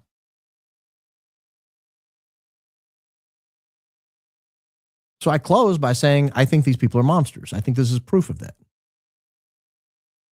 If you listen carefully to what you say, to what they say, you can hear what it is they don't want you knowing. Or what they don't want you asking about. They don't want you asking about the necklace. They don't want you asking about the phones. And they don't want you asking whether Charlie Kirk wanted her to succeed him. I had a weird conversation stemmed from a comment someone made on the show. And it was, unfortunately, I think it was one of the supers I skipped. Sometimes you get super, you just have to skip some. Right? But I do go back and read them after the show. And I went back and read, and I think this is one of the ones I skipped because I don't remember talking about it. But one of the supers said, essentially, the thing that bothered this person the most about Erika Kirk was she was awake when he left the house that final day. Because she remembers him coming into the room and getting his necklace and getting his wedding ring because he didn't sleep in the room. But she remembers him coming in there. And they didn't kiss goodbye and they didn't hug goodbye, which means she faked being asleep, or at least didn't say, honey, come give me a hug and a kiss. You're going to be gone for a few days. And the comment was essentially, the reason this person doesn't believe anything Erika says is because that is not a seminal moment in her life that destroys her. Because imagine, those of you who are truly in love, that the last time you could have hugged and kissed your spouse, you pretended to be asleep and they left without saying goodbye. That would be tough to get over. That would be tough to recover from. Doesn't seem to bother her. She tells the story in passing to Jesse Waters. Oh, yeah, he came in and grabbed his necklace, he grabbed his ring, and he left. I never saw him again. That's tough luck, huh?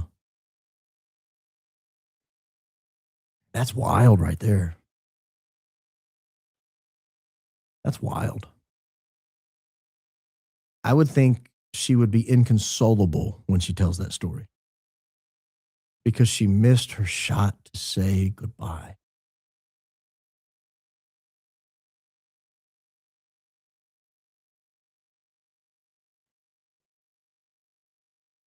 Erika missed her shot to say goodbye. It doesn't seem to bother her. I don't know that I would ever recover from that moment.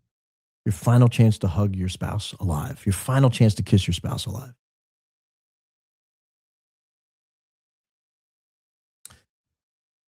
Tough way to end the show, but if you've liked it, don't forget to hit the like button. It does help. Don't forget to subscribe. A lot of people have texted, emailed, called, messaged, tagged on X, and commented in YouTube that they believed they were subscribed. And then when they went to check, they realized they'd been unsubscribed. So make sure you're looking. Make sure you've checked. And if you're not subscribed, go ahead and hit the subscribe button. If you are subscribed, click your notifications on. That way you'll know when I go live tomorrow night, because I will go live tomorrow night. Don't have a clue what time it's going to be. The principal will be back tomorrow. So next week we probably will go. This coming up week, we'll probably go a little later than we've gone this past week.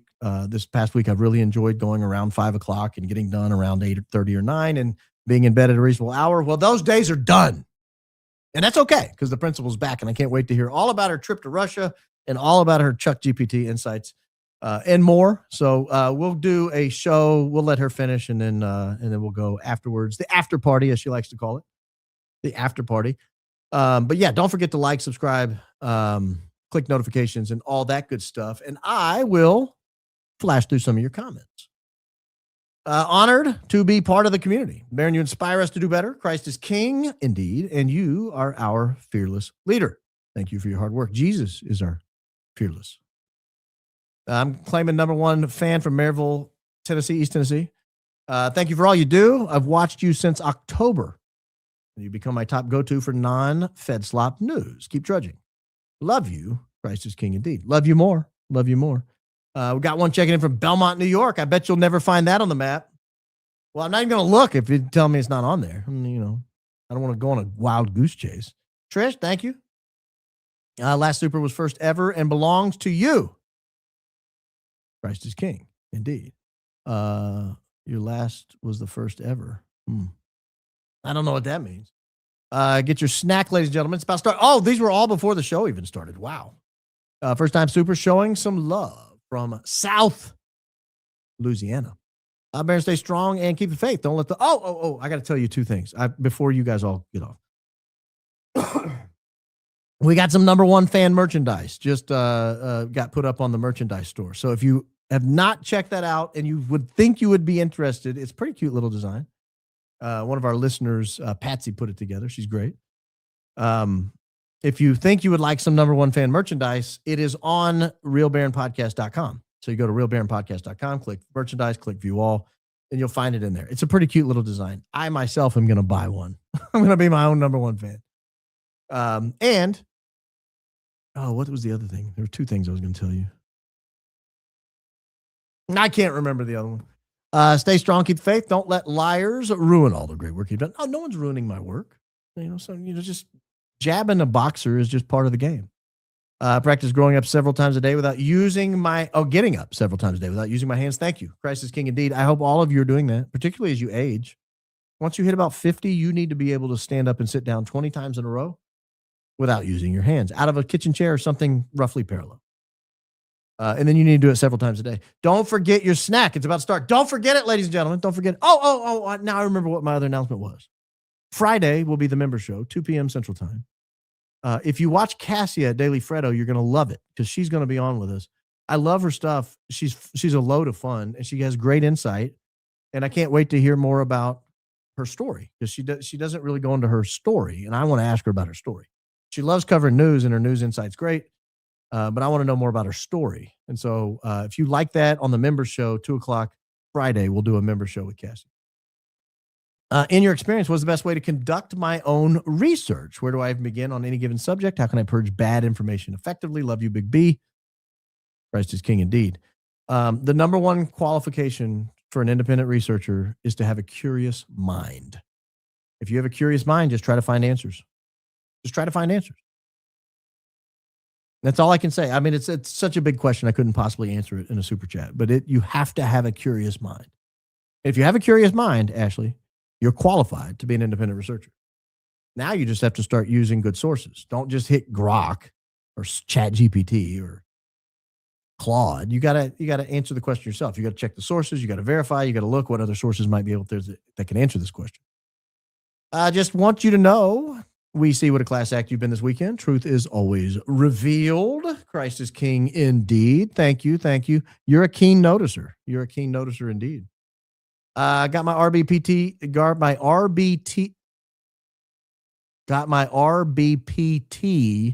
in and immediately put it on. My dog kept sniffing me. So I said, this is just a kiss from Tilly to your girlfriend. Oh, very sweet indeed. Very, very sweet indeed. My boxer on cue goes spread eagle for belly rubs and gave me eyes like, yeah, I know Tilly. That's the only time spread eagle is going to be allowed on the show, guys. It's the one and only time we're going to talk about being spread eagle. Captain, my captain. Oh, but Baron, go Braves. They're doing swimmingly this season. They are doing swimmingly. They've got a great record. That's a great ball team. I look forward to watching you every day, except Tuesday, Saturday, of course. We are truly blessed to have you, my dear. Christ is king indeed. Indeed. Thank you. Class act. Christ is king. Thank you. Indeed. Thank you. I get such a kick out of it every time you say, is this true? The average person has no idea, but if you watch Andrew Hiller, you know Christ is king indeed. Yes, if you watch Hiller, you know. Is this true? That's Brian Friend, actually, saying, is this true? But he plays that clip a lot. That's where I got it. Guilty as charged. Trolls can't stop Sir Baron. No, they can't. Well, they can. A few of them have. I watched your honorable mention on the Tucker Carlson show. What an explosive interview in Jimmy Dore. If you haven't seen it, I'll play it now. I'm glad you mentioned it. I forgot to mention it. Going to. I don't know if this counts as me being on the Tucker Carlson show, but if it does, then I've been on the Tucker Carlson show. I don't know. I don't know that it counts. I should have pulled this up before now. Tucker Carlson. Yeah, I was proud as a peach when I heard it. It was great. Proud as a peach. I don't even know if that's a thing. Where is it? Oh, assassination of Charlie Kirk. Here we go. Let's see if we can play it here. This is great. Tucker Carlson, I was kind of shocked to see him going so in depth on Tucker Carlson show. That was it right there. I'm counting it. As seen on Tucker Carlson, I'm counting it. You can't tell me I can't. You can't tell me I can't. I made it. That's okay. We're going to allow it. Yeah, honorable mention. Saw your ex account about the attack on you, your daughter, and your beautiful granddaughter. This is Satan at work, sending God's prayers. Keep up the great work. Christ is king indeed. Yeah, obviously I was irritated about the attack, but on my daughter. You attack me all you want. I don't really care. Like nobody wants to be judged by their lowest moment, but you're not going to like find where I've taken money from some foreign government, or you're not going to find where I've done something scandalous in the Charlie Kirk investigation. So I don't care. Leave my kids out of it. It's a little too much. More people are watching live than views on the latest Charlie Kirk show. Go Max Bubba Baron. That's the very low bar. I hope we exceed that forever because that's like a teeny tiny bar. Central Kentucky is Danville, still recovering from the vacuum cleaner attack. Go Max. Christ is king indeed. You're the one who tripped over the vacuum cleaner and broke your wrist and rib, I think, or something like that. Best of luck in your recovery, Judy. Please pray for my husband. He's 31, had 2 heart attacks, and has been 1 week sober. Hallelujah. Missed you so much. Christ is king. So what your husband's about to go through is the hardest, I think 21 days of sobriety is about day 7 to 30, 23 days. Pray for him. Be there for him. Try to make life easy and make him comfortable. Because he should be just about done with the really physical draw. Now you got to conquer the mind. That's almost harder. And then after he's done with that, he's fine. He'll be good forever. I just want to hear you say my name again.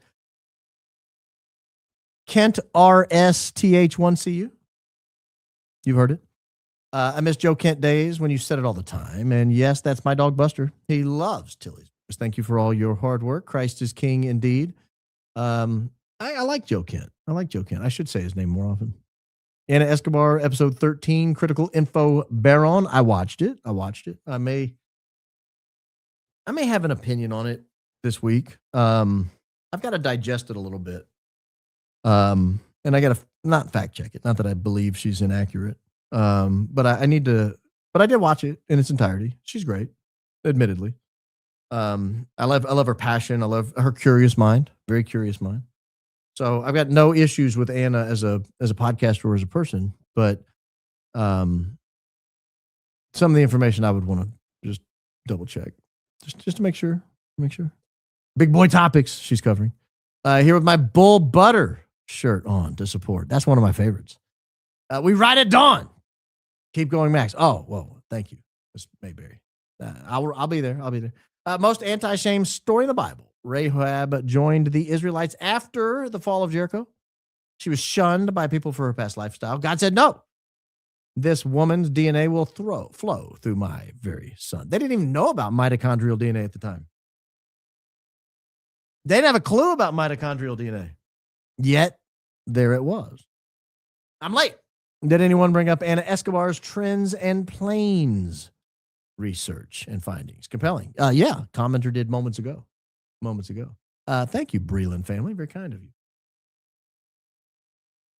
There's a chance they use an app. They loaded all the CK stuff so they can have him say whatever they want. Gross but true. Love the membership here. Yeah, so very early on in this show, first couple of 3 months, this is back when I was reading every email and responding to as many as I possibly could. Someone emailed to show me that exact reality. And they said, you realize your voice is on so much just with the few hours that I could plug into the system here. The more I can put in, the better it is. But I can make you. Go on. I'm curious. And they did. And it was like listening to myself. It's pretty wild. We need to boycott Google. No, don't boycott Google. We're on Google right now, YouTube, delivering thousands of mosquitoes using their Google vehicles. We're not boycotting Google. We like YouTube. My dad died 10 years ago, but seeing the love he experienced for my babies in the last years was incredible. So happy for our humble host and family. Thank you. Boom, boom. Are there bombs going off over there? Claiming Iberville Parish. Congrats on your first grandchild. Our youngest grandson is named Baron. That's 2 R's. 2 years old and definitely high IQ. Well, I'll allow it. I'll allow it because you can't hear it. It's not like Spanish, where era and era are different. No. Not. They're the same in English. It sounds like Baron and Baron sound the same in English. So I'm going to allow it this one time. Jimmy Dore gave you a shout out on Tucker Carlson's show on Friday for all your great work on your Charlie Kirk investigation, starting at 1:45:50 timestamp. Christ is King indeed. I wish I'd seen that comment before I pulled it up because I could have gone right to the timestamp. Claiming Daytona Beach, Florida. Hope you're enjoying being a Morphar. Oh, more than you know. More than you know. Bless you and your family. Christ is King indeed. I spent a great chunk of time with the littlest one this weekend. Great chunk of time. She was amazing. Perfect. Absolutely perfect. Lifelong debater, critic here of a phrase in our vernacular used by many. Which one is proper? I could care less. I couldn't care less. I could not care less. I could not care less. Why are they, Erika, determined to make Charlie a liar and a hypocrite? Oh, that's dark. Have not stopped laughing, imagining these clowns in a conference room, seeing the final version, believing we'd buy it, just high-fiving, throwing merch around the room, all in glitter pantsuits. Congrats on grandbaby Baron. Yeah, it would have to look something like that. It would have to look something like that. Excuse me. I am a grandfather now, so I'm going to have a piece of hard candy. Look, as a grandfather, you can carry hard candy around. You young people don't get it. First grandbaby comes out, you go right to the store and buy hard candy. Then you got to carry it around. I had no, I always remembered it growing up. Grandma always had hard candy, but I didn't understand the why. I have a grandchild. Immediately, I get this hankering for hard candy and I have to run out and get it. Oh, sorry. But yeah, I absolutely 100% have thought about that a lot. And I hope you saw that during the course of the show. Only fan from Eager, Arizona, Middle Eastern Arizona. I doubt it. We're big and eager. Saudi Arabia, been here since Google Trends. Go Max, Christ is King indeed. We've got a Sultana from KSA in the chat. UVU Courtyard, Losi Roof is now Charlie Kirk's grassy knoll.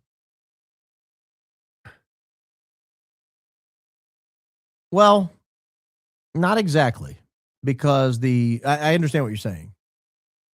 But the grassy knoll is denied by the official narrative as being involved in any way. Whereas the Losi Center roof is proclaimed by the official narrative as the only way. And so really they're opposites. They're opposites. Further to last week's Rec for Life vac, I agree. Saved my Tot's life 2 years ago. Must buy from the website to ensure legitimacy. They replace if you use. Well, that's good to know. That's good to know. I have not bought one yet, so that's very good. Regarding last show, widows are always innocent till proven guilty. Been watching show Snapped for 35 seasons, up to 29 episodes a season, and almost everyone is a real-life grieving widow. Ridiculous. Oh, you mean, so I don't know that show. Are you saying they go out and do bad things? These grieving widows? 600 plus of them. Or I guess close to 900 of them. Yeah, to me, the grieving widow shtick is overplayed. Dana Lash had frankly an unhinged biblical rant on this whole grieving widow thing, where she went through like 10 things of scripture, and every single time she did that at the end, like, and the grieving widow, and I was like, stop it. Corey Richins was a widow. She was just convicted in the same county Tyler Robinson is in right now. And she did it. And she went on a grieving widow circuit with her kids. Strangely enough. And she went on a grieving widow circuit with her kids. And then was convicted of murdering the husband she was supposedly grieving. She wrote a grieving book. She wrote a book on grief. And then was convicted for killing him. Corey Richins wrote a book on grief and went on TV as the grieving widow to promote said book. And then was convicted of killing him. What say you, Dana Lash? The ball is in your court. I didn't know she was still a thing. I hadn't heard her name in a decade. Thank you, Baron. Changed my account name so you can read it. Love from Ruski. You have plenty of supporters here. Christ is king indeed. Safronova. Maria Safronova. I don't speak Russian, so I don't even know the Russian accent very well. Safronova. I'm trying to do like, I sound like Schwarzenegger. Everybody's got a Schwarzenegger impression. That's what we all default to when we don't know the accent. It all comes out of Schwarzenegger. I'll be back. I love your opening statements so much. I'm glad you're incorporating them again. One of my favorite aspects of the show. It's just a time thing. That's all it is. It's a time thing. So Sundays are easier to do them because I've had the whole weekend to work on a show. Whereas, Thursday, they're tough because that's a short time frame to prepare. But yeah, I'd do one every show if I had the time. Blythewood, South Carolina. Go Max Baron. Blythewood. What a great name. That's a fancy name. That's like rich people. I don't know what your county's like or your town's like, but that sounds rich. Blythewood. You got to have a Rolls Royce to live in Blythewood. If you show up in a Range Rover, they're like, poors. My husband, I love you. Please say hi to Chris. Christ is king indeed. Chris? Hola. Search for Nicholas Hulsher, MPH. Google to conduct one of the largest open air. I believe you, but I'm not boycotting him. You don't bite the hand that feeds you. Libby, Montana. Thank you for your honest approach and integrity. Thank you for your beautiful comment. And all the way from Libby, Montana. Cedar Hill, Tennessee. I don't know where that is. A little town in the news for the passing of a 2-year-old moratorium on data centers to protect our rural character. Love you. Christ is king. Indeed. Where is Cedar Hill, Tennessee? Sounds east. I'm going with East Tennessee, like far east. Let's find it on a map. Cedar Hill. Where are you, Cedar Hill? Not that far east. Not that far east. In between Springfield and Adams, for those of you wondering where it is. Just east of Walnut Grove. Now we're all clear on where Cedar Hill is. Santee, California. E County, San Diego. Duly noted. Thank you. Daytona. You can have it. The Doc JFK. I'm not sure if you watched the Doc JFK to 9/11. Everything a rich man's trick. It's interesting. Christ is king indeed. I've not seen it. I've not even heard of it. Sounds interesting. And I don't disagree with the subtitle. How can I change my amount from $1.99? There should be a little slider bar down there. That's what I always use. I don't know if you can punch it in or not. I always use the slider bar, and then I change it, and then it ends up being like $97 or like $23. I'm like, it's close enough. I try to hit the round numbers, but you can't always. Hey, Granddad Baron, merch idea. How about a baby bib that says Fed Slop? For the youngest members of the grand jury, stay max, Christ is king indeed, but that would indicate you're feeding them Fed Slop. And I hope you don't do that to even your babies. So, not going to happen, Captain.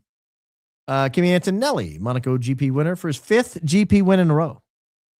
Poor Max couldn't get off the line. Kimmy is so fun to watch in F1. You know, two things about that. One is it was sad watching Max go out seconds after the lights went out. He had a legitimate shot to win that race. You got to be first into like turn 3. But if you can, you're going to win Monaco because you can't pass. So that's number one. Number two, Kimmy is fun to watch. And I knew he would be fun to watch when he did a test and he was in George Russell's car and he smashed it at, I want to say that was in, oh gosh, where was that? Was that Silverstone? He was somewhere, but he was testing and he was so far out on the limits in free practice 1 that he smashed the car up into little bits. And I thought, this guy's a driver. Like he's not here to get time under the seat time. He's here to win. I knew he's going to be fun. Hey, Baron, I'm taking the number 1 fan spot from Tallahassee, Alabama, sending you love and your family and pray for all in this crazy world.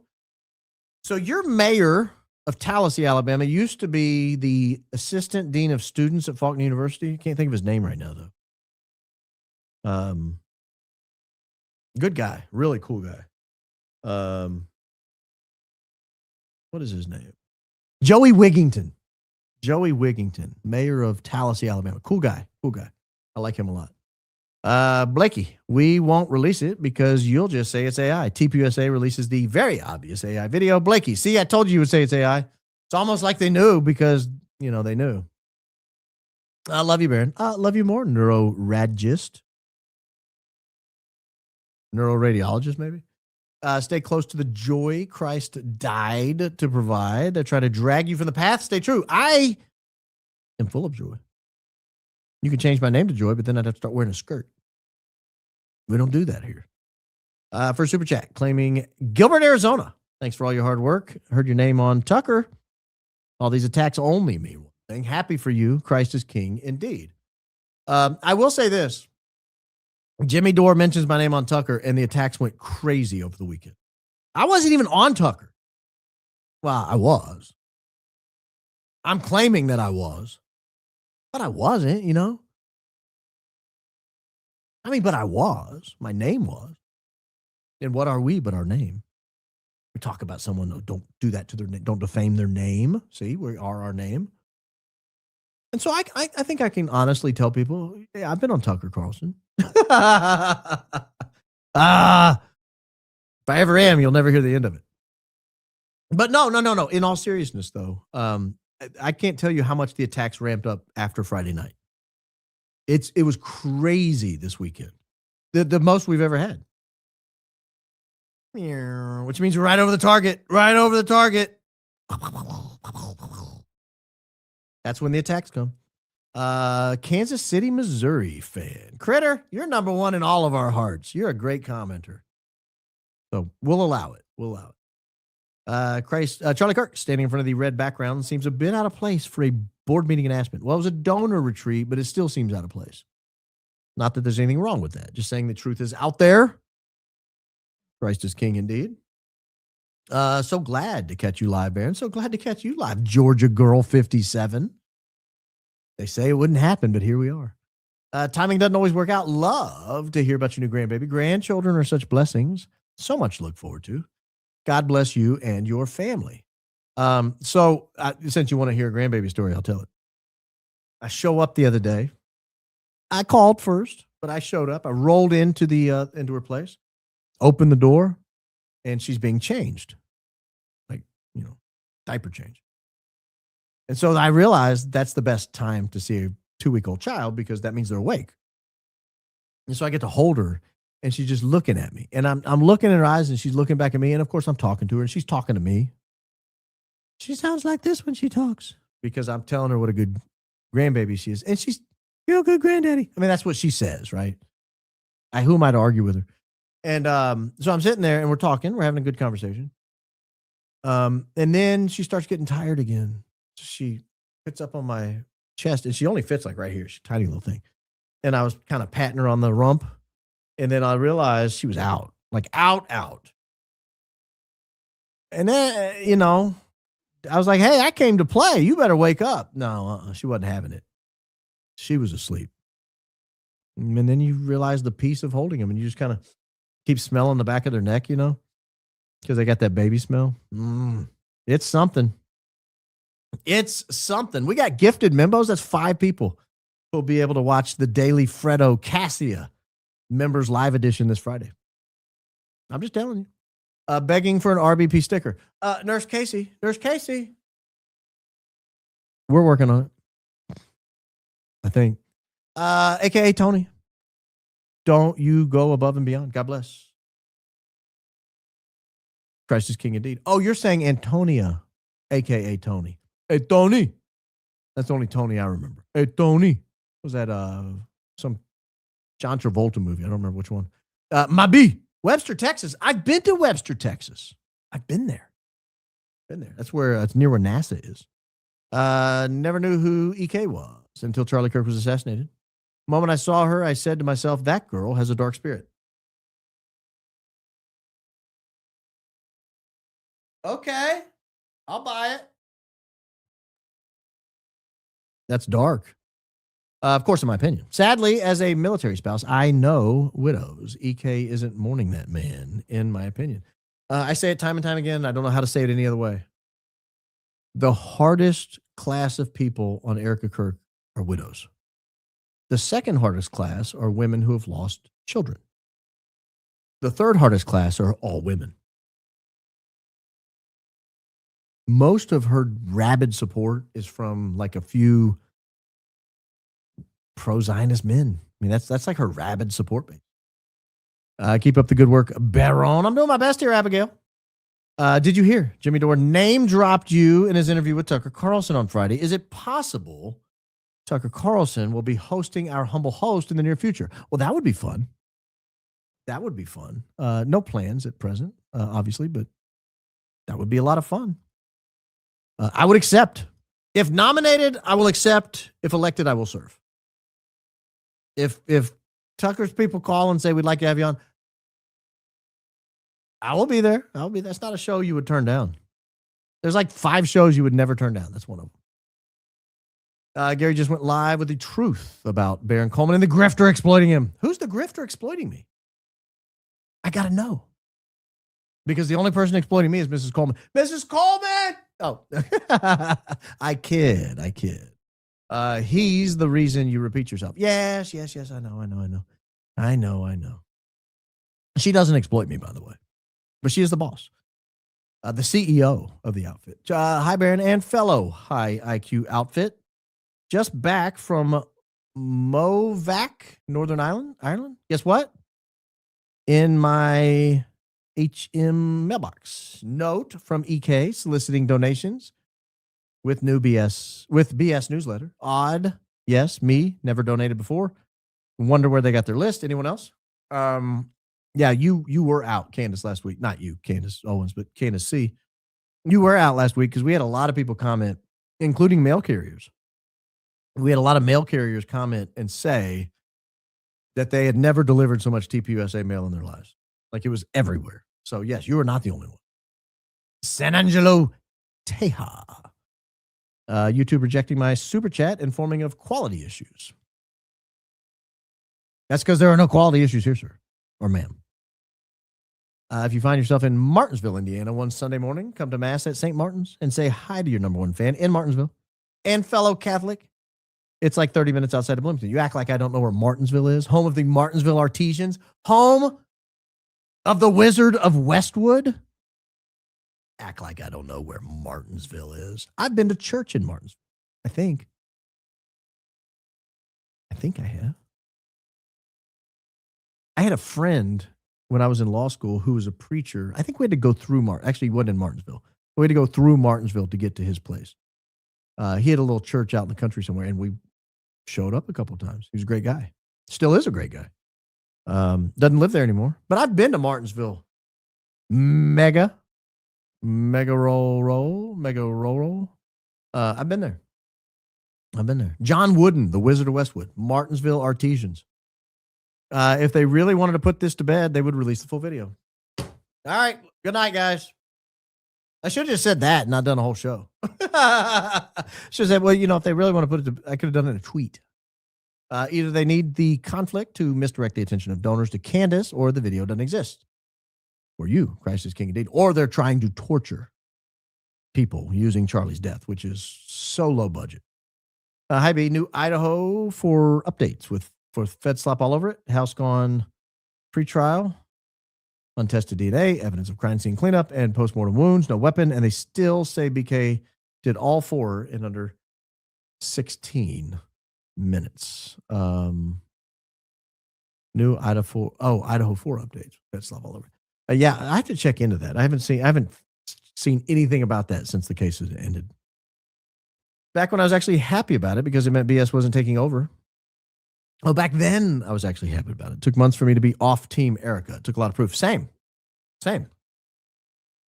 It's sad, isn't it? It's sad. More hard candy. More hard candy. I'm old now. A little a Bitly link with the drive. I don't know what that means. Hi, Granddad. Oh, hi. Congrats. Thank you. Where do you get your news from? All mainstream media is so biased. Oh, I would never watch mainstream media. Are you kidding me? We are the news, lady. We are the news. I don't know. Find some trusted sources and follow them. That is a buy.ly linkable. I don't know what that means either. Tucker's good friends with EK. Can we trust him? You have to wait and see. I don't know. I mean, see how it plays out. This is I was shocked, frankly, that Jimmy Dore said all that and Tucker was like going along with it. Because, and it's not a knock on Tucker, but Tucker was the last real holdout of the non-uber pro-Zionist people who basically said, yeah, I like Erika. I'm not covering it. You know, it's weird, but I like Erika. Like, he was the last real holdout. And then Jimmy Dore got up there and filleted their entire case in like 9 minutes. Literally 9 minutes. I mean, just smoked their whole case. And Tucker seemed to be receptive to it. So it's possible. I mean, like, think about it this way. He doesn't have a television. He doesn't have a computer. He relies on his phone. He's a busy man. He puts together all these maybe he hadn't followed it that closely and he didn't really know. And then Jimmy drops all that knowledge and maybe he's like, whoa. Because, you know, he kept saying, is that true? Is this true? So, well, let's wait and see how Tucker evolves, or if he evolves. Let's see how he covers it. On Amazon, the Accent Handbook, a practical guide to learning accents, Hamlet and Burl. Paperback, $26.95, in time for Father's and Granddad's Day. Oh, thank you. Do I need to learn an accent? Are you saying I have a bad accent and I need to get rid of it or something? Is that an insult? I'll allow it. B-Dog, who wouldn't want their shape-shifting wife to take over their legacy? Shape-shifting wife. You guys every now and then actually make me laugh. Like, hard. Because that's hilarious, by the way. Throw it in the toilet and then placate and endorse the very people who harassed and eventually assassinated him. Well, I mean, yeah. They think we're stupid. Agreed. And you know, that's the name of Bay's podcast. Bay's and Danks have a podcast. They think we're stupid. I was watching it last night in the bathtub. Don't tell them I was watching in the bathtub, but I was. I had my phone propped up on the precariously on the ledge. I hope it's not like a toaster if it falls in. I hope I survive it, but it's never fallen in. But I had to relax. TPUSA is not Charlie's corporation. It's a nonprofit run by a board who makes those types of decisions. Charlie has no power to appoint anyone. A point I've made, Adriana, time and time again. You're absolutely correct. FedSlop Bib, high IQ baby onesies, #1 Granddad, love the merch. Sundays spiritually feed at Church High IQ Baron for desserts. Christ is king indeed. Oh, this is dessert? Allow it. East Dublin, Ireland, I'm assuming. Did you watch Zach and Andrew Wilson? That man has a hard watch. Man, that was a hard watch. Zach was too nice. I think that's why AW agreed. Could you get him on and destroy him? Christ is king indeed. So this is a discussion we had for a long time. And the answer is, I don't like, a debate has to have a question. And the question in this case is Tyler Robinson guilty? And that's a really boring debate right now. Because the only thing the other side could say, because I think he's probably not guilty of the crimes he's been charged with. He may be guilty of other crimes. But I don't think he's guilty of killing Charlie Kirk, but it's a boring debate, and here's why. The other side's really stuck only with the evidence that is in the charging document. So you get someone up there to read the charging documents, and then I say, well, I don't agree. I don't agree with that. And then a defense lawyer's job is just kind of poke holes in the charges and the evidence against them. That's a boring debate. It's a boring debate. What Andrew Wilson did, and I covered this back in the day, so this may be a recap for some of you, but it's a good recap. What Andrew Wilson did is he flipped the debate.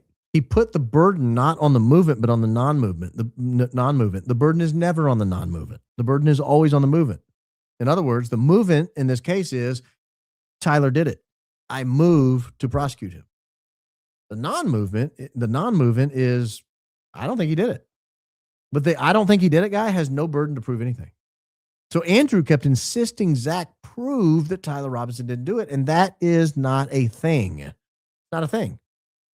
And so if Andrew and I had a conversation, it would be very boring because he would keep trying to tell me I had to prove that, and I would keep saying, I don't have to prove anything. Like, give me a piece of evidence, and I'll poke a hole in it.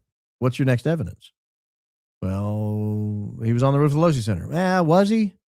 Because you can't really see him. He's small and grainy. The camera lost him for at least 8 minutes. We've not seen any footage of him taking a shot. And then the guy who jumped off the roof, Spider-Man'd off, and you couldn't see it was him either. So was it him? Like that's just me poking reasonable doubt in their fact. What's he going to do? Say, yes, it was? No, it wasn't. Yes, it was? No, it wasn't. Yes, it was? I mean, what a boring debate. That's not a debate. So I don't think there's a debate that can be had on this unless there was a question that's agreed upon by the two people that's more fascinating because that's a boring question. So I just don't agree that would be fun at all. Hi, Brandon Daisy. First super chat from Ipswich, Queensland. Could you show a viewer world map? Love hearing where you fans are from. Also, your Aussie accent is shocking. Much love to you, Daisy and fam. Hey, excuse me. If my Aussie accent is shocking, that's a good thing. Oh, no, this is not like that's amazing. That's amazing. So I am going to allow it as a compliment. Only as a compliment. I don't know what a viewer world map is. Just look at the map. They're everywhere. I kid. Herman, Missouri. Thanks, my B. Christ is king indeed. From Herman, Missouri. Whoever he hypothetically nominated, he wouldn't have expected them to reverse course and do a 180 on everything he stood for, especially his wife. That's correct. That's correct. That's correct. And the board, you would think, would stop that, but they seem to be fully on board, which raises the question about what their motivation was. I, too, was happy Erika was selected initially. By the way, now watching your initial shows, trends search in July. UVU request in July. Charlie to Trump, don't regarding Iran in June. Telling Kent to stop a war in June. In my opinion, op triggered. Christ is king indeed. Yeah, that's the lesson we drew from that. Those are good episodes, good early episodes. Production, not super high quality, but the content, excellent. In my humble opinion. And it's very humble. The humblest of humble opinions. The MK interview. Oh, the Megyn Kelly interview was my moment that I could no longer root for Erika. All the red flags were clear. She wasn't grieving. Her answer to if she was angry did. And her outfit. Who wears that? I wasn't going to comment on the outfit, but it was weird. Like, who wears sheer lace pants? Much less. I mean, I guess those are her grieving pants. Her grieving pants. I have a provocative question. It's likely absurd, but is it possible Trump knows all, but has been playing along to create the opportunity to truly bring light to what is really going on? It would be amazing. Possible? No. I mean, possible, but no. Charlie was too smart to promise an appointment. I tend to agree that he would not promise an appointment in serious conversation. He would know as a 501c3, he wouldn't have that right. Only the board has the authority to appoint a leader. He would have 100% known a personal declaration holds no weight. Absurd. Yeah, I think he could say it would be my hope that that's who would succeed me. So are you telling me no one was recording and only TPUSA has a video of Charlie appointing Erika? No one else was recording from the crowd? I mean, I would settle for a picture of the venue. Like anyone in the crowd have a picture of him in front of that backdrop and can vouch for that was the donor day? Anyone? Like one person? You tell me not one person in the age of ubiquitous cell phones sat down in their chair and was like, oh, cool stage, and took a picture? Not one? Come on. Staten Island, New York. Joanna's number 2. Oh, love tuning into this high IQ outfit. The home of the Wu-Tang Clan, Staten Island. Were we falling for this Neffen stuff before and just didn't have the Google machine? Or did they suddenly start to suck at PR facts and matter of factual reality? Why the overload now? Christ is king indeed. So this is a really good question. Let me dial this down and talk about this for a second. Something has changed in media since COVID. Prior to C19, I think we're supposed to call it so that we don't get triggered on Facebook. And prior to that, organizations like Fox News or even online media was really dominated by really big organizations, huge like Daily Wire, TPUSA, like big organizations held all the sway. Fox News, MSNBC, CNN. Independent podcasters, I mean, people watched a few of them, but they didn't really hold a lot of sway. During COVID, the mainstream media and the big organizations lost all respect.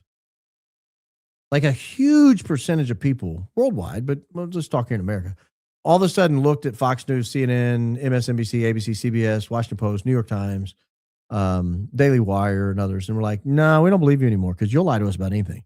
And the same thing happened to the medical establishment. The medical establishment, like doctors are probably one of the worst hit industries. I don't believe anything a doctor says now. I'm sorry, I just don't. I think they're all full of bull butter. And it goes back to the fact that they all, with a straight face, said this is safe and effective. And it was neither safe nor effective.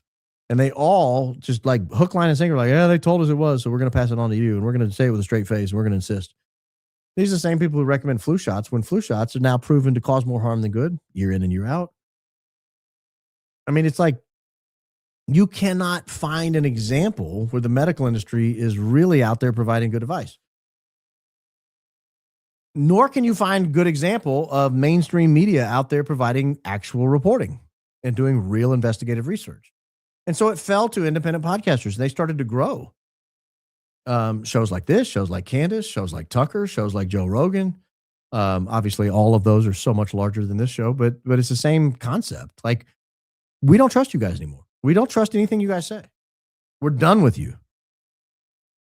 And so I'm going to look to find a few people I trust, 3 or 4 or 5 people I trust. I'm going to watch them every week. If I have time, I'll watch some clips from some few other people. But I don't believe you people anymore. I'm done with you. So yeah, we were falling for it before, but really because we didn't know better. Now that we learned, we had a big global event where we learned, now we don't fall for it anymore. If you watch the video, his hand mannerisms are as if he's saying, next question. They don't match what he's talking about. Does that make sense? It makes perfect sense. Makes perfect sense. If EK was CEO and didn't push the narrative of CK appointing, we'd say, okay, he wouldn't want it, but oh well, it would still be an issue. I've never seen anyone continue to dig their own hole so well. Yeah. Well said. Dibs on independent Minnesota fan. Non-lib independent Minnesota.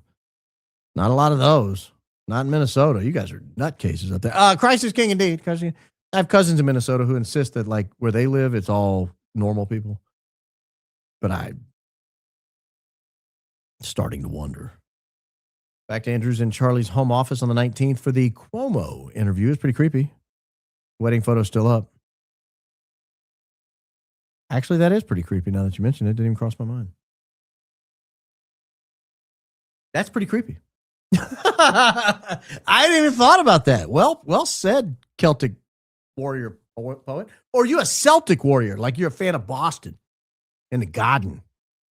Next year, boys, we're going to eat some chowder, watch some Celtic games. I don't know. I don't do accents. But yeah, good point. Everything. And many people are just crazy now. Heartbreaking how much evil is running amok. And prayers to all, especially those that are keeping with truth. Thank you, Baron. Christ is king indeed. Never underestimate the team with a daisy. Well, I agree with that.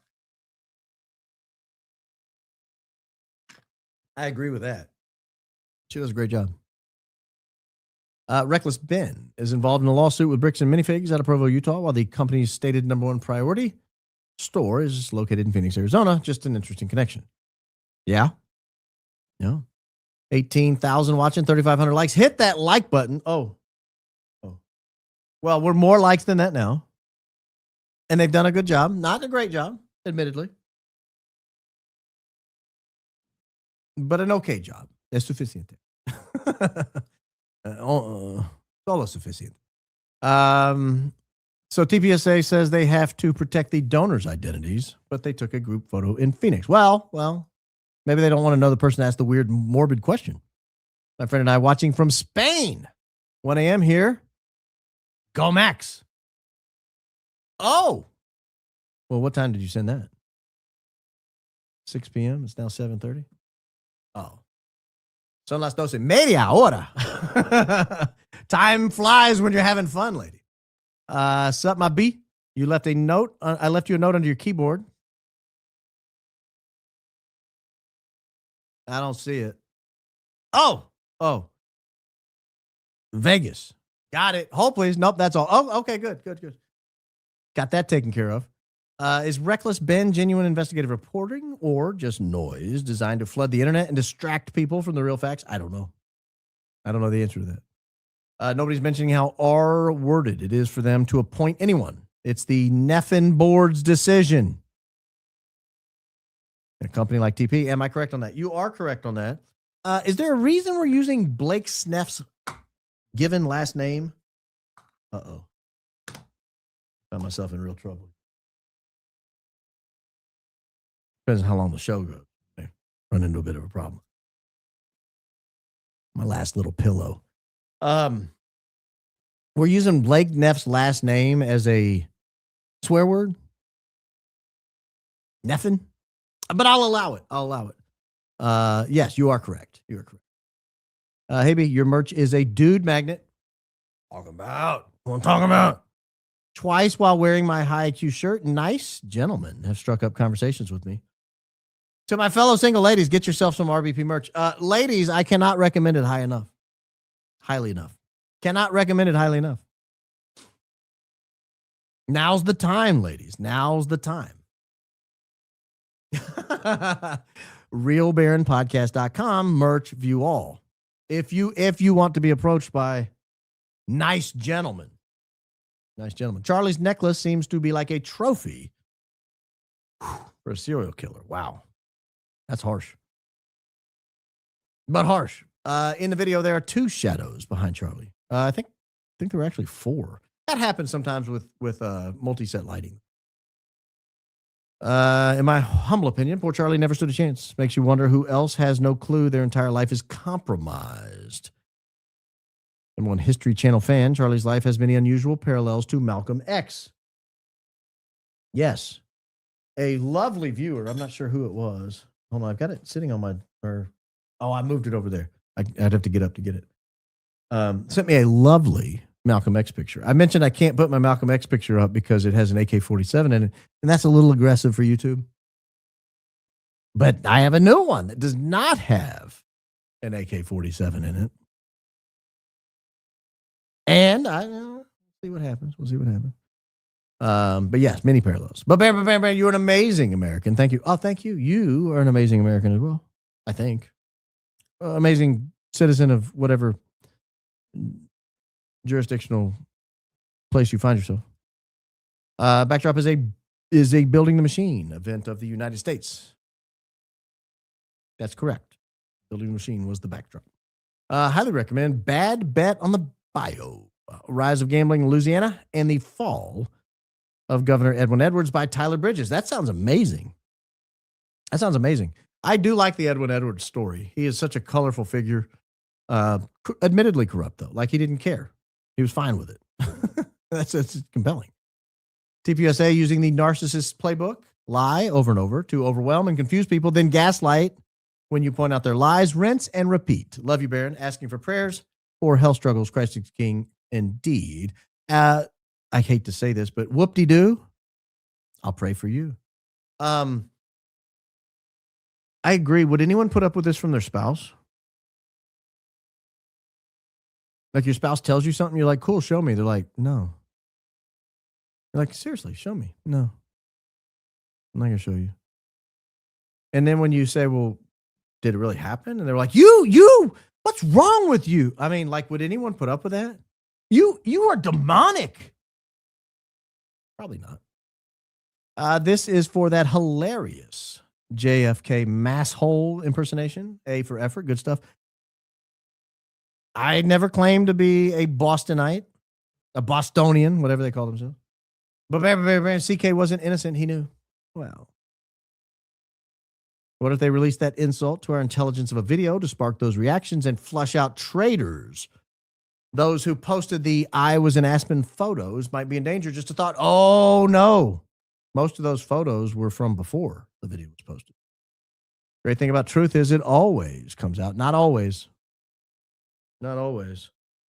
Who shot John F. Kennedy? How? Why? Not always. When do we organize? I'll make these sandwiches. Christ is king indeed. That's Candace wrote a whole book on that. Make him a sandwich. Baby J. Now that I see Erika Kirk's story, I changed my mind on the Esther story of the Bible. Esther was honeypot.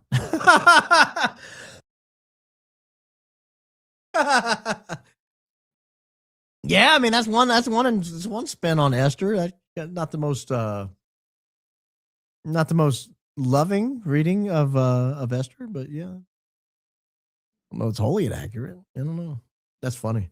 I'm one fan from Keelan, Washington. We're famous for our 50.5-mile long, 1,486 foot deep crystal clear lake and our endless sunny skies. Christ is king indeed. Sounds amazing. Sounds like something in a movie. Behind, got a card from EK in the mail the other day looking for money. I laughed as I lit it on fire to start our bonfire over the weekend from your number one Flood City, PA fan. Keep going, Max. Christ is king indeed. Yeah, people were drawing dongs on it, so I guess you did a lot better than some people. Meemaw Judy's going to be upset. Well, Meemaw Judy should be all right.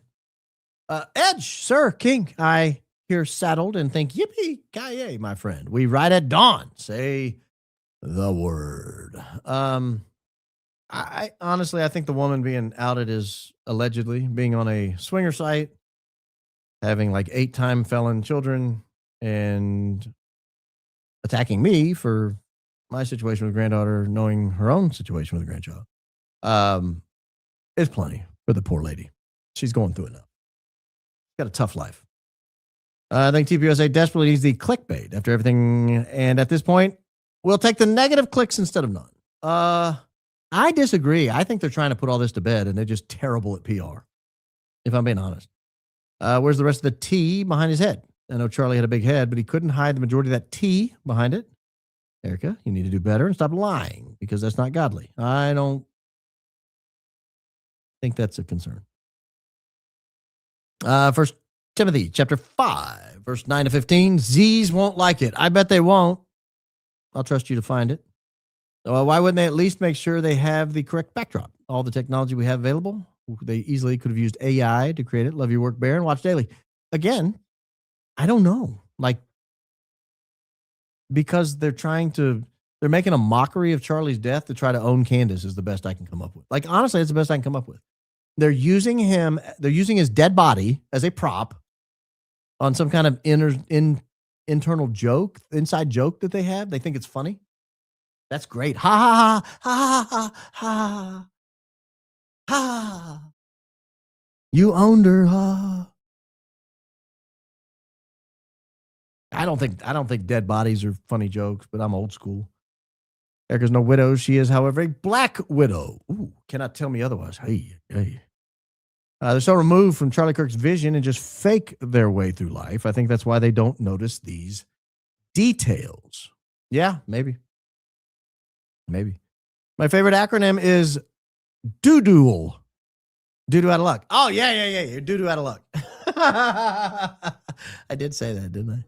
Episode 122 with rant about necklace and Frank's phone is gold. I listened to it 4 times and died laughing each time. Thank you. Oh, I didn't know it was funny. But you're welcome. You're welcome. Thank you. I'm doo-doo out of luck. I haven't seen it. Baron, White Castle, Louisiana. Does that have anything to do with the White Castle burgers? Because those are dope. Across the river from Baton Rouge, formerly famous for Nottoway Plantation. Keep up the great work. Never miss a podcast. Well, thank you. You keep up the great work there in White Castle, Louisiana. Whenever I'm watching you, my daughter says, "Are you caught up, Mom?" And I say so many Baronisms at work. Appreciate all you do and your love for God. Keep going. Thank you. Thank you. Very kind of you. No, you're never caught up. So tell your daughter to dial it back a little bit. She's interrupting the show. No, I kid. My favorite people. You're my favorite people. His blazer is blue and Investment Summit, it's black. Well, I mean, change clothes, but we can check that out real fast. We can check that out. So yeah, he had a blue blazer on. I hope he wasn't wearing a black blazer with that shirt. That would be disastrous. Yeah,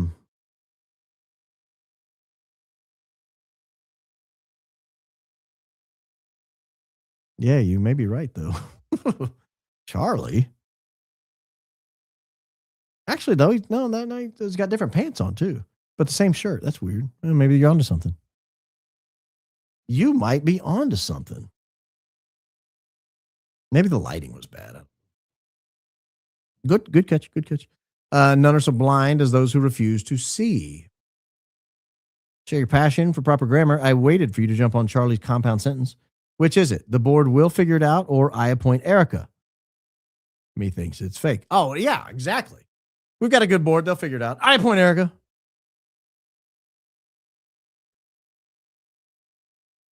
Sir B, see Dankster from 5 months ago.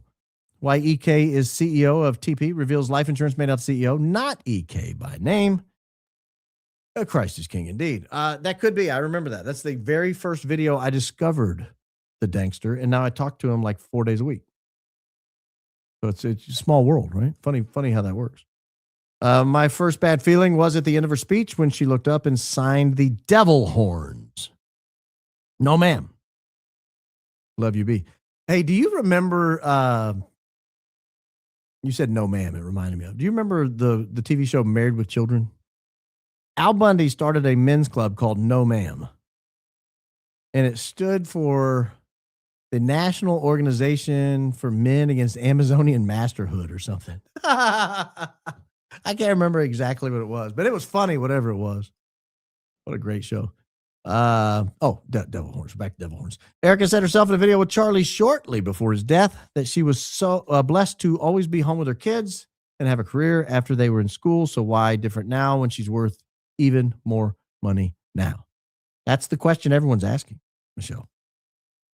Tried so hard to look the other way after seeing so many abnormalities with Charlie's assassination. Then Andrew came out with a Superman neck, and I was sucked back in. Yeah. Superman neck. That's what they went with. Superman neck. That's when you knew they were cooked and the plan had failed. Hard to get info through the Super Chat filter. This bit.ly link has to do with your opening statement. The video came out in 1991 and nobody seems to see it. If you don't check it out, the driver did it. Timestamp 35 seconds. Oh, I've seen that theory. I don't believe it. I think when the driver turns around, what you think is him pulling a gun is the passenger's hair, believe it or not. So I don't think the driver did it. Can get an agenda.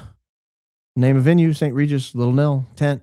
I have them to ask him, stated most hotel donors would stay. Hotels, BO rooms, each unique. Agenda time rooms could help triangulate accuracy. Agendas were mailed, did not attend. I think I kind of understand what you're saying. That someone with an agenda might be able to determine whether it's even possible there was another stage, I think is what you're saying. I just want to hear from somebody who was in that room Went to church today for the first time ever. Welcome home, Amber Avtiveman. Welcome home. What a wonderful chat. Thank you for sharing that. Thank you for sharing that. That's amazing. Those are the things that's the things I like take with me after the show. Tyler Boyer's Gen X grammar. Wasn't he summa cum laude? No, he was magna cum laude. Magna, not summa. Magna. Charlie Kirk told Candace Owens he was going to pray to find out if EK was the right one to marry. He prayed. She prayed. Ooh, I see what you did there. God sure does work in mysterious ways. Indeed.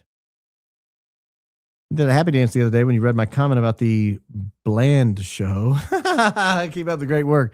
Christ is King indeed. That was funny. Like that was, I wish I was upset I hadn't thought of it myself. That's one of those that when I read that, I was like, oh, Baron, dang it. How did you not come up with that first? Baby, it is a game to them. Almost done with No Man is an Island by Merton. So enlightening. We'll keep reading all he has authored. He's great, isn't he? He's great. New Seeds of Contemplation is amazing. If that's your next one. 7-Story Mountain, obviously, is the GOAT book he wrote, but New Seeds of Contemplation. Really spectacular stuff. Does the new Daily Mail article give an explanation why the clip was released as a montage instead of Charlie Kirk's full answer? Does he say who sent it to him? I don't think so. Actually. They posted your daughter? Yes. We write at dawn. We love you and you're a wonderful human being, praying for you and truly believe you're where God wants you. Yeah, I mean, again, I don't attack haters. Like people come after me all the time. I don't really care. But that was a little too much. So I did go on the offensive a little bit with her. Thank you for being a light. May God multiply every seed you've sown and strengthen you in every season. Praying God's favor and wisdom over you today. And always, Christ is King. From Harlem, New York City, Nixon 4. Yeah, I saw something. What did he say? Hold on. I got to get the whole poem. I don't want to show the video, but it was a poem about that. And it was yeah. This is funny. My mayor Muslim, my bagel Jewish, my Christian Dior, Nixon 4. That's the most New York thing I've ever heard. Like that's the most New York poem I've ever heard. My mayor is Muslim, my bagel Jewish, my Christian Dior, Nixon 4. I think it's funny. I'm an Eastern Conference fan, so I'm fine with it. Blinker's now running. Whatever. Who cares? There is a third option, unfortunately, and it's A and B. Blessings to you. Oh yeah, could be. Edge, 1 of 3. Of course, we know the video is garbage. Consider it source, but I am far more bothered by her statements. His passion is my passion. Ugh. Agreed. It's kind of creepy, right? Baron, we're still watching, but generally after the fact, so no chats. Anywho, in my opinion, even if they proved the video was real, it wouldn't make me less suspicious. Actually, just proves motive. Thank you, Mr. Lamrocker, for checking in. I hadn't heard from you in a while, but I will say this. There would be some people, and it's not a small number, who would jump off the investigation if they had like an honest August timestamp on Charlie saying he wanted her to take over because they're like, oh, well, okay. Not everyone, obviously, but I think it would have an effect. But unfortunately, they're too stupid to realize that. 2 of 3. She rolled in TP 2.0, announced change, brought in guests who were disliked by Charlie Kirk, refused his parental desires, accepted money that he declined, and lies like a yard dog on a warm rug. Ooh, can't wait to hear 3 of 3. Those are harsh. Edge, I'm sorry you and your family getting attacked over this attempt to find the truth. I will pray for you and all your family, as well as those low IQ individuals who are sending hate mail. Christ is King indeed. Again, I don't care what they say about me. I really don't. I rarely punch back on people who go after me. And stay away from my family. Like, that's ludicrous. Former U.S. counterintelligence officer here. You're correct. The right track. An approach we use when assessing veracity is making a subject restate the same series of events repeatedly. Liars can't keep their story straight. Go Max, sir. Well, thank you, former U.S. counterintelligence officer. Thank you for checking in. We won't really ride at dawn, but we'll keep praying. Yeah, we don't ride at dawn that often. This isn't worth riding at dawn over. Told you months ago, they messed with the wrong appellations, especially pushing two of y'all to rednecks together. Candace and Barron flipped our give a switches. Oh, Christ is king indeed. Yeah, that's one thing that they've done by attacking everybody in groups is they've driven the group together. There've been a lot of, I don't want to outline their strategy.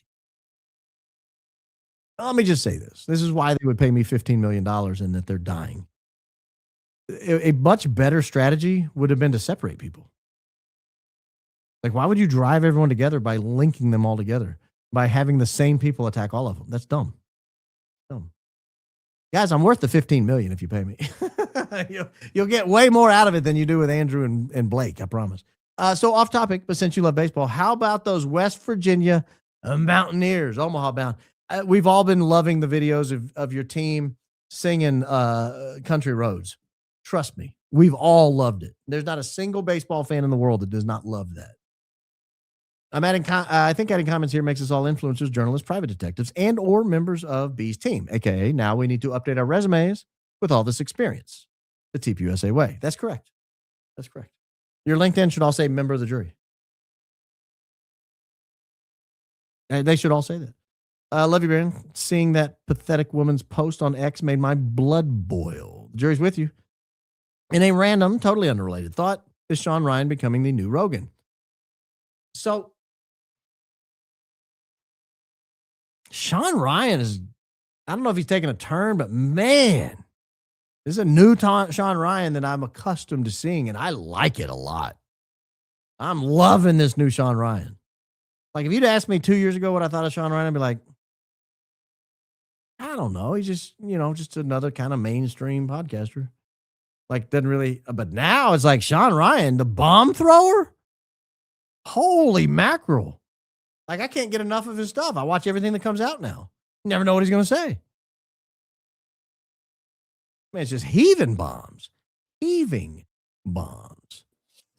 Hold on, I just saw your, yeah.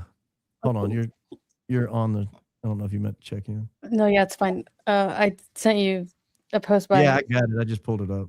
Should I read it? Look, I mean, yeah, it's a picture. Look at the picture.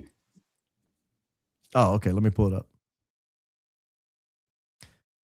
So we have let's see here. I have no idea what this is. I mean, I have no idea what the meaning of this is, but I trust Daisy enough to put this up.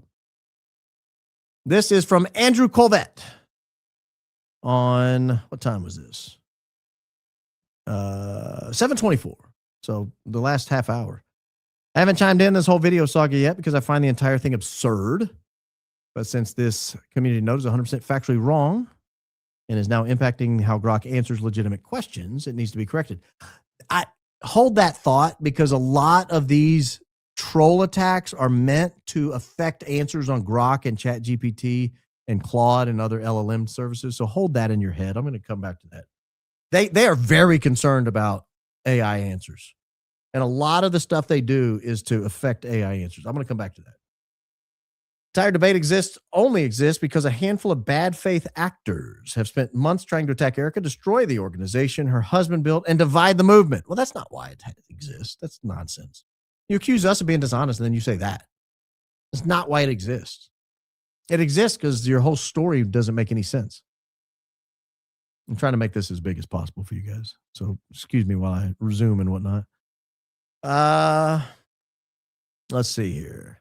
They found a new target since Charlie's now off limits. You can rebut lies with all the facts you want, but they don't care and they won't stop. Next is a chin mole is missing. Oh, that's my thing. That was a total joke, by the way.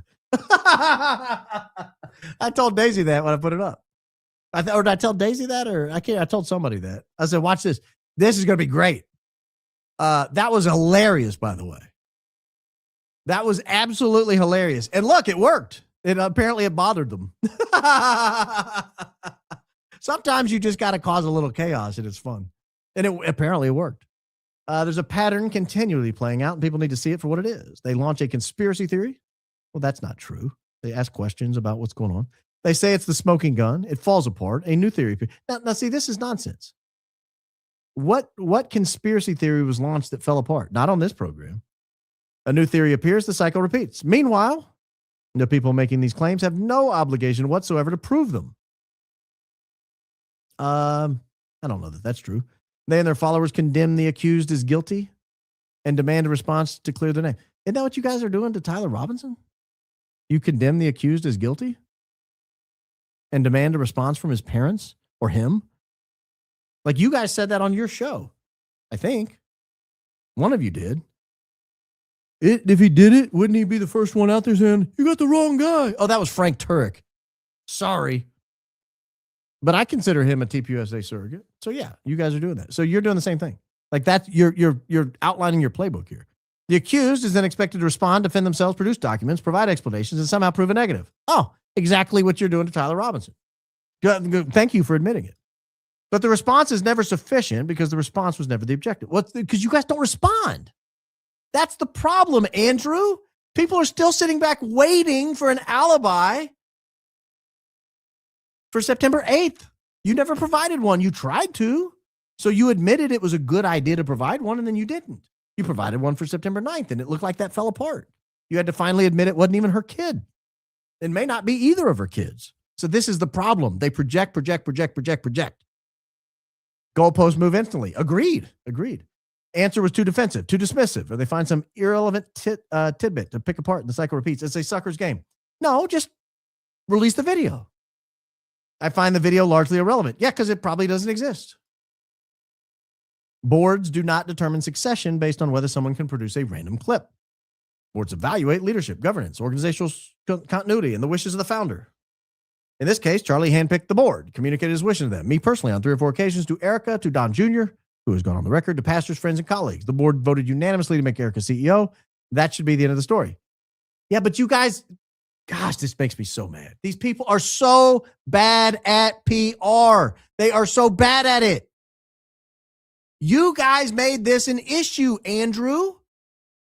You should have said that from the beginning, but no, on September 18th, the same day the board did exactly what you just said, everyone, including TPUSA, rubbed it on our faces that this is what Charlie wanted.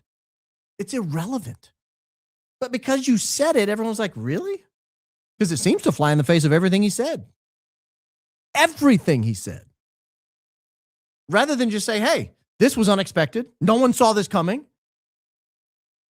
We have a board. Charlie trusted our board. He handpicked them. And they've chosen Erika. So we're moving forward. And everybody been like, okay. I saw the video just the other day. It was at a recent event we had where Charlie was telling everyone he was appointing me, handpicking me. Like, that was unnecessary. It was an unnecessary screw up. Now you're stuck with it. And people are like, oh, there's a video. Let's see the video. Because it seems to fly in the face of everything he said. It would have been much easier to say, Charlie never considered this. He never talked about it. He never mentioned that Erika would succeed him but because we didn't know, this is the best the board could come up with. We go, okay. Got it. You guys caused this problem. And now you're stuck trying to dig your way out of it. Don't blame us for your terrible PR profession. You're awful at it, Andrew. Yes, Charlie was asked about this once when a camera was on him, and he said exactly what he always did. Erika would take over should something, God forbid, happen, and she would do a great job. Great. Where's the video? This did not happen at Acton 2023 in West Palm, as Community Notes wrongly says. He said this in Aspen at 2025 event. Okay, good. Show us the video. ActCon was a large convention with massive blue stage and thousands of attendees. Great. Investors was a small hotel ballroom with a few hundred attendees and a white and red backdrop. I was at both. Great. Show us the video. Show us the video. You're the ones that brought it up. We did not bring this up, Andrew. You screwed up and rubbed it in our faces, and it went against everything Charlie said. And now that we know that, now that you tell us there's proof of it, we'd like to evaluate it because it goes in the face of everything he said. This is not an op. This is not a conspiracy theory. This is normal, rational development of a story. This is normal thought, Andrew. The building the machine claim is also wrong. In 2023, the theme of ActCon was, we are doing the work to save America. When we titled CK's opening speech for a podcast episode, we just came up with a random title, Building the Machine, that Charlie liked. Charlie was from Chicago and always talked about the Democrat machine. He wanted a machine built for the right. It was just an episode title, but over time it became something Charlie said more and more. Oh, yes, yes. Those infamous things Charlie always said. So in 2025, after Trump won the election, Charlie wanted to expand the chase the vote machine. That proved so effective, so he made the theme for the investors 2025, Building the Machine. Well, if that was the theme, why was it not on the backdrop? Because all your other themes were on the backdrops that I could tell. I think Community Notes has been a force for good, and I fully support its purpose and mission. But for whatever reason, it's been weaponized in this case to spread disinformation. Hopefully, whatever went wrong here will be corrected both on this note and in the future. Images of the two very different events attached. Blue backdrop is ActCon 2023. White and red is Investors 2025. Well, that looks wholly different than that. Oh, I guess that's the red right there. Well, so show us the video. That's easy. Show us the video. All this in an attempt to not show us the video? Really? I promised you I thought I was going to get to the video. You're getting roasted in the comments, brother. Oh, you're getting toasted.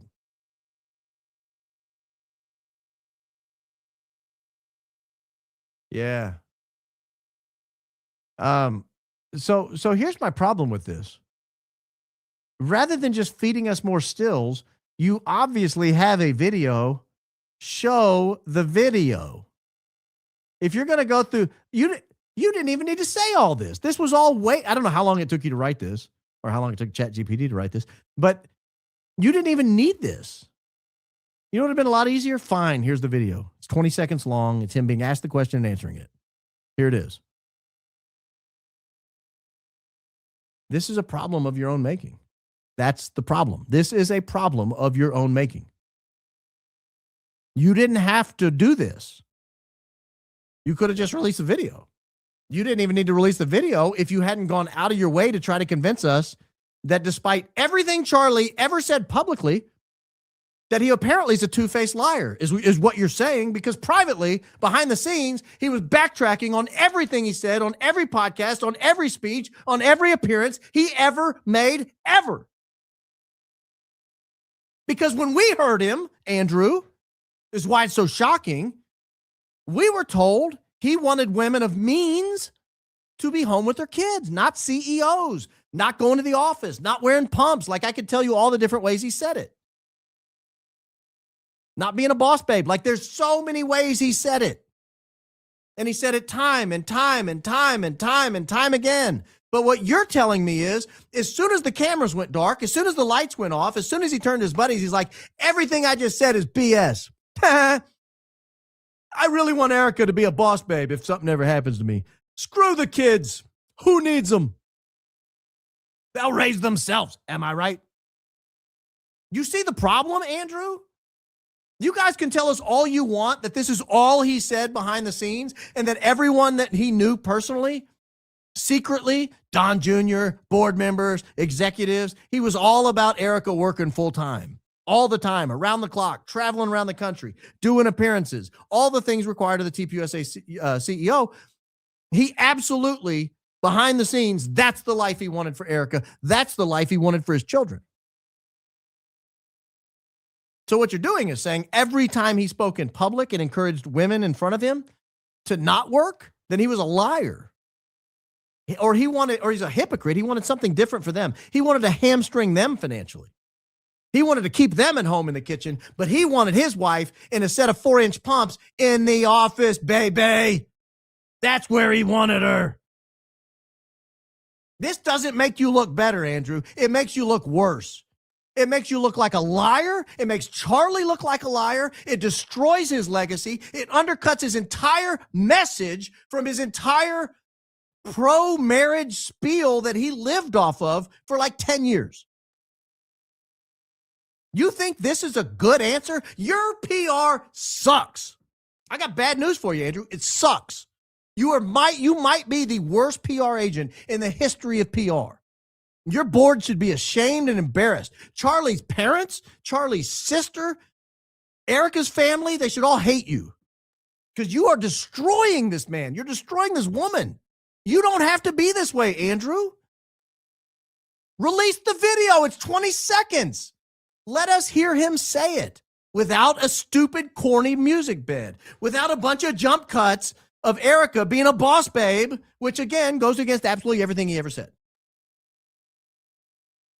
Do you see the problem?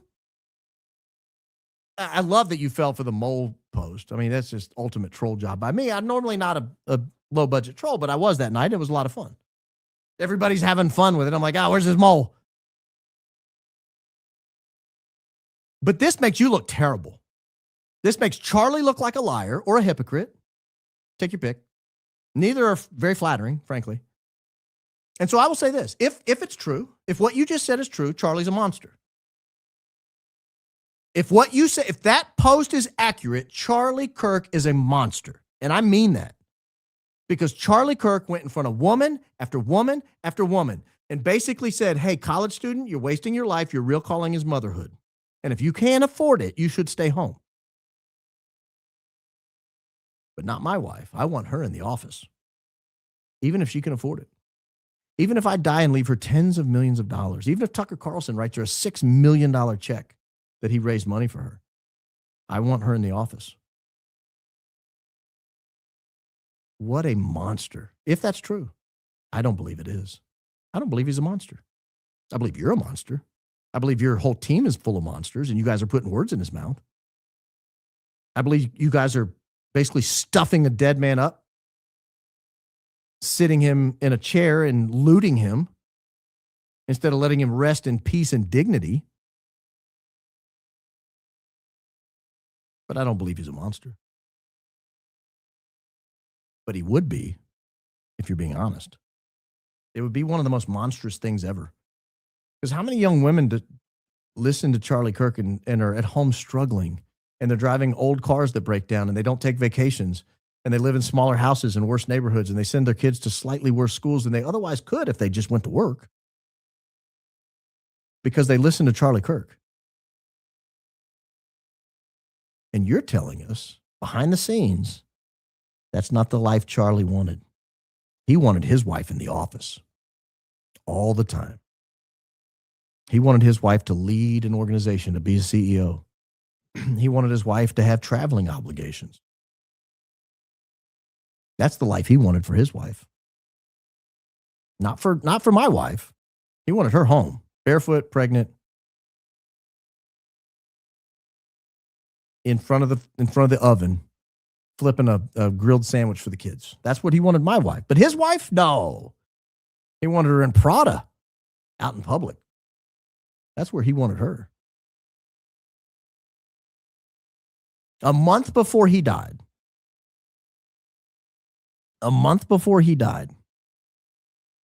Charlie Kirk went on the Tucker Carlson show and said women shouldn't work in the office all day.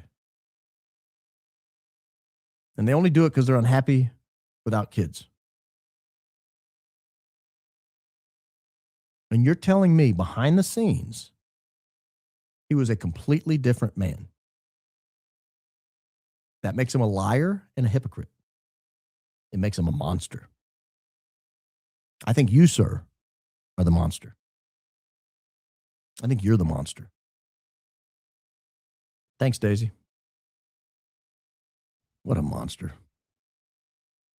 John 15, 18 to 20, Matthew 5, 11 to 12, James 1, 2 through 4. Christ is king and every bit of this darkness has already been overcome by the truth, not what some people deceive themselves into thinking is truth.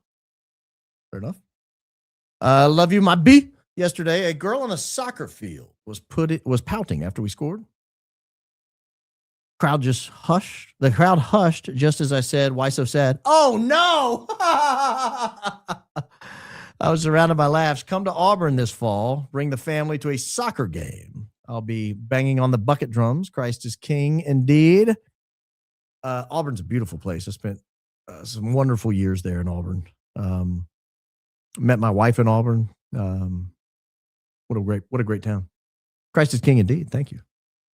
Do you think through trial we'll learn who did it, how, why, who's involved, or do you think there's too many inside the op based on your experience? Christ is King indeed. I don't know.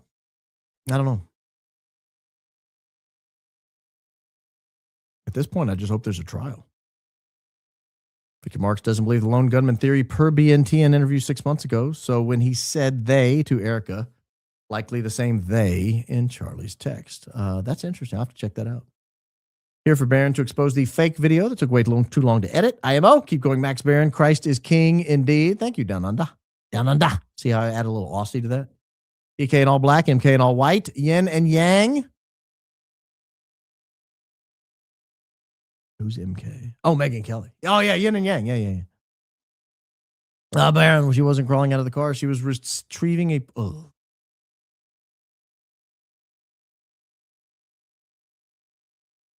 I'd like to believe she's crawling out of the car.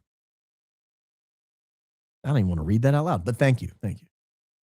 After a TP comes the crisis, climax, and falling action. The TP acts as the fulcrum where tension peaks, forcing a decision or revelation that propels the narrative or event towards its ultimate conclusion and resolution. Talking about a turning point. There are X accounts. Cinema Shogun that eight months ago on YouTube, account name Fat and Opinionated, were questioning the same things as you and Candace, and now suddenly attack anyone who opposes the TPUSA narrative on X. That was what Gary did. You know how I even know who Gary is? Because Gary was the leader on YouTube of the people who doubted the 30-06 narrative. Like, he was my go-to guy. He was the guy I went to learn about how it couldn't be a 30-06. And now he's turned to 180. Now he's guaranteeing us that's exactly what it is. That's weird. I love the show. I've been inspired by the likes of you and others to investigate the corrupt ineptitude we find our country in and to try to expose it. Jimmy Dore gave you a shout out on Tucker. Yes, my first Tucker appearance. Acclaimed biggest fan in New Braunfels, Texas. Thanks for always being so genuine and giving us so much of your time. Christ is King indeed, from all the way down in Teja. Charlie's making the statement as though it was part of a speech rather than answering a posed question. We're picking up on that. You know, there's a reason that Andrew just wrote 9 paragraphs instead of showing the video and provided pictures instead of showing the video. Show the video. Show the video. Have you ever looked up the lyrics to Crazy Train? I'm feeling it. The whole fiasco with the release and recent attacks has me whelmed in the worst way. Crazy, but that's how it goes. Millions of people living as woe. Maybe it's not too late to learn how to love and forget how to hate. Yeah, I've listed up the lyrics to Crazy Train. Mental wounds not healing. All right, 3 of 3. Edge. I finally shared with Boomer, faithful mom, that my stance on the sandbox has 180. She's stunned. Undone. Between I provided tons of proof and we were speaking. We won't tell daddy. The country needs an enema. Well, first, I'm sorry you went through that with your mom. I'm glad you've reached some sort of resolution. And yes, we need an enema. And their country does as well. Just dropped Windows for Linux. No notifications. My apologies, counselor. Sir. Get your phone. The AI video is so fake and gay. Agreed. Ivan, thank you. May God bless TPUSA as they truly need it. God is great. The truth is light. Christ is King indeed. Also, biggest fan, downtown St. Pete. Someone else claimed all of St. Pete. And the details, can't wait to see if 2 of 40 Coleman grandbaby is girl or boy. Let's not get ahead of ourselves. We're still soaking in the first one. My B. Just celebrated 40 years with my company and will retire soon. Oh, congratulations. What a great story. Third request for high IQ mug with black interior for my retirement days. There's RBP, but no high IQ mug. Oh, I didn't know that. I thought they both were available with black. Nurse Coleman. Nurse Casey, excuse me. She's not Coleman anymore. Also, biggest fan from Central Queensland. Grateful for you. Oh, thank you. Thank you. Look out below. RBP dropping truth bombs. Yes, always. Christ is King indeed. That's what we do. That's what we do. I want to say I'm proud of you, proud of your daughter, proud to know and be part of a high IQ community. Thank you. I'm very proud of her. Hi, Baron. Thank you for your hard work. Proud to be here. Christ is king indeed. And I tell her that often. Was there something in the life insurance policy paid for by TPUSA that said the payout would go to the new CEO? Had to be her. That's the rumor, and I think that's accurate, but I don't know. Nantucket Island. Joe crash out was my first show. I knew I was in the right place. I just had an Andrew crash out. Does that count? I didn't mean to. I didn't know I was going to. Most vicious attacks against Candace came when she first came across the planes. I can say the same about you. The moment you mentioned the planes, the tool to cross-reference who was where at the same time, X equals insane. That's a good point. You're right, though. It was the next day. The X went absolutely bananas. That's a great tool. I guess the attacks are going to get bad because it's a great tool. From the Burrow. Oh, the Burrow. I know where that is. Nana to 3 boys. Welcome to the Grandparents Club. Christ is king indeed. Thank you. Glad to be here. 2 months and still loving your alleged details. Yes, indeed. Christ is king indeed. BNTN number 48, Victor Marks, timestamp 1950. I don't know what BNTN means, but I believe you. McGesty Park, Illinois. Checking in. Pigtown, Baltimore. I didn't know that was a place. What's the motivation of the Kooks on X besides getting paid? Truly ugly. And please continue to investigate Blake W. Plain and EK before September 10th. Last best restaurant in downtown Nashville. Going this weekend, maybe? Keep going, Max. I don't know about the best restaurant, but right now, I like Oak. I think it's a great restaurant. Let me see. Yeah, I guess that's downtown. Yeah. It's by the convention center. It's really good. Really good. I mean, everyone likes a steakhouse, right? Right. The top 10 book list has been a subject of conversation for months. Oh gosh. May I suggest a book title suggestion each month or two instead? Number 1 fan from beautiful Prescott, Arizona. Yeah, I could do that. That's easier. I've already mentioned several on here that are on the list, like How to Win Friends and Influence People by Dale Carnegie. A River of Doubt. I don't remember who wrote that. Blood and Thunder by Hampton Sides. Blood and Thunder. Fantastic book. Oh gosh. Worlds in Collision by Emmanuel Velikovsky. So those 4 I know are on the list. I think I cut the list. I had 8 and then I cut it down to 6 for some reason. I should have gone up to 10.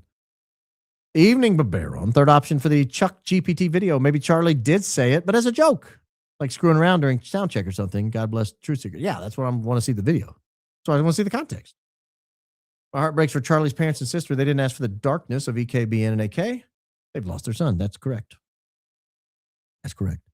What had been the smoking gun for me is Charlie didn't kiss her goodbye. I thought if I thought I were going to die, I'd kiss my husband and kids so many times. Yeah. I don't know if you wrote that before or after I mentioned it, but that was a tough moment.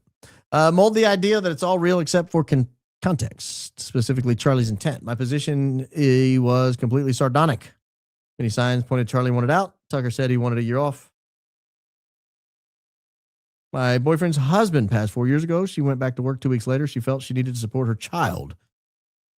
Dated after 1 year. People's judgment was redonkulous. You see how I added redonkulous to keep it light? We both defended EK at the start. Not anymore. Yeah. I defended her at the start.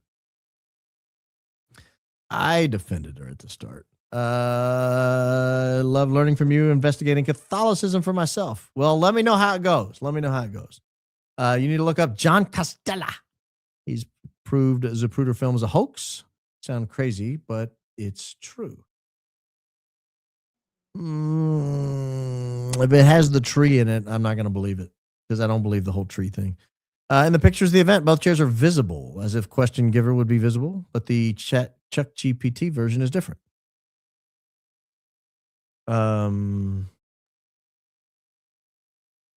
Yeah, it looks. Yeah. I'm looking at those pictures again. Yeah, I'm not buying it. I'm not buying it. The Pathological Liars believe what they say. Number one fan from Seminary, Mississippi. Christ is King, indeed.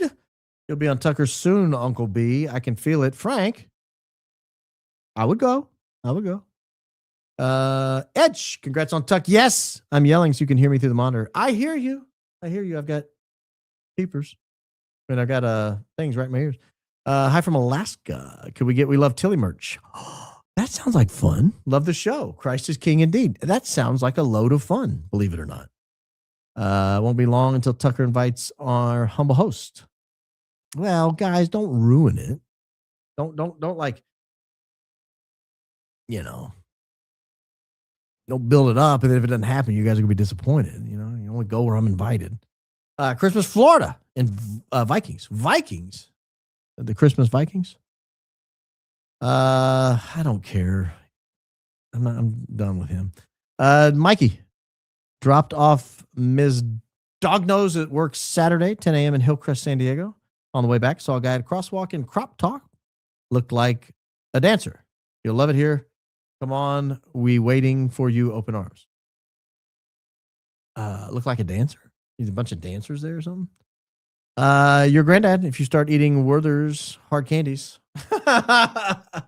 Yeah, I'm starting with sour lemon drops. How about that? I'll start with this hard candy and I'll move on to Werther's down the road.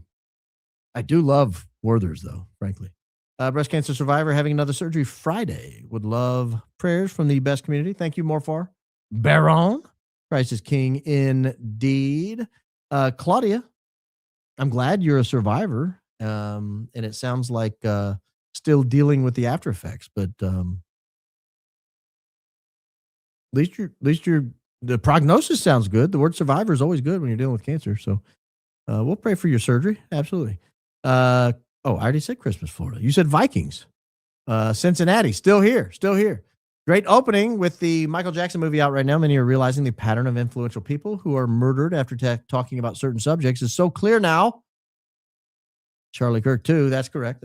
All children are a blessing. I loved Candace's profile point at Spief.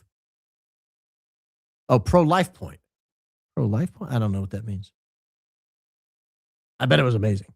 This is for some Mountain Valley water. Oh, yes, finally. I could show that to my wife, and she won't get mad at me if I go buy that high-end water. Goat water, as I call it.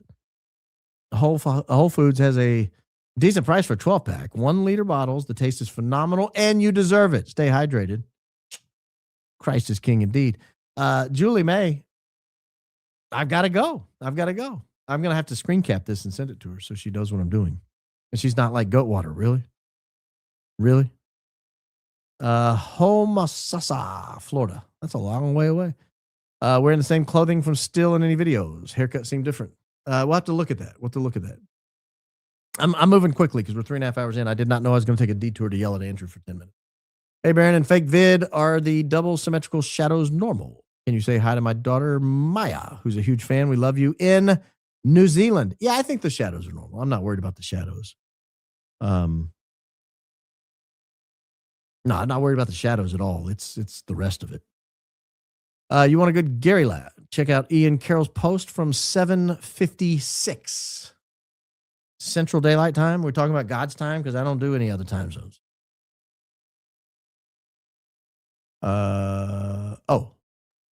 Paramount Tactical once again showing off his boomer tech skills. Oh, hold on. Let me see here. Oh, I got a whole lineup of these. Let's see here. Let's share. We'll all laugh together. Paramount Tactical once again showing off his boomer tech skills and sharing his Grok chat history. Exposes himself as working with coordinated groups to control narratives. Also exposes he copy pastes Grok for his post because he's apparently not smart enough to write them himself. You wouldn't understand. You're not tactical like Gary. Oh, wow. He did, didn't he? If I'm working collectively with a... Oh, no!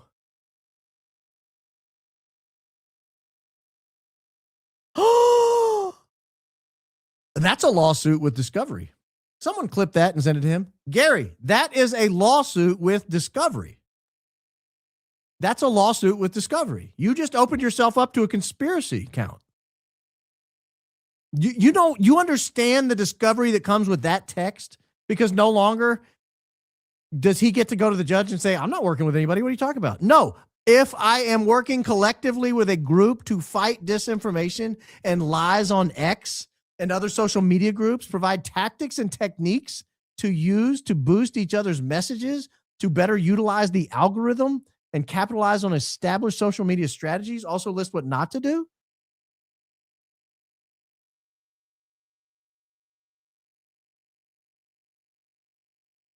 Screen record in comments. Well, we're going to have to watch this.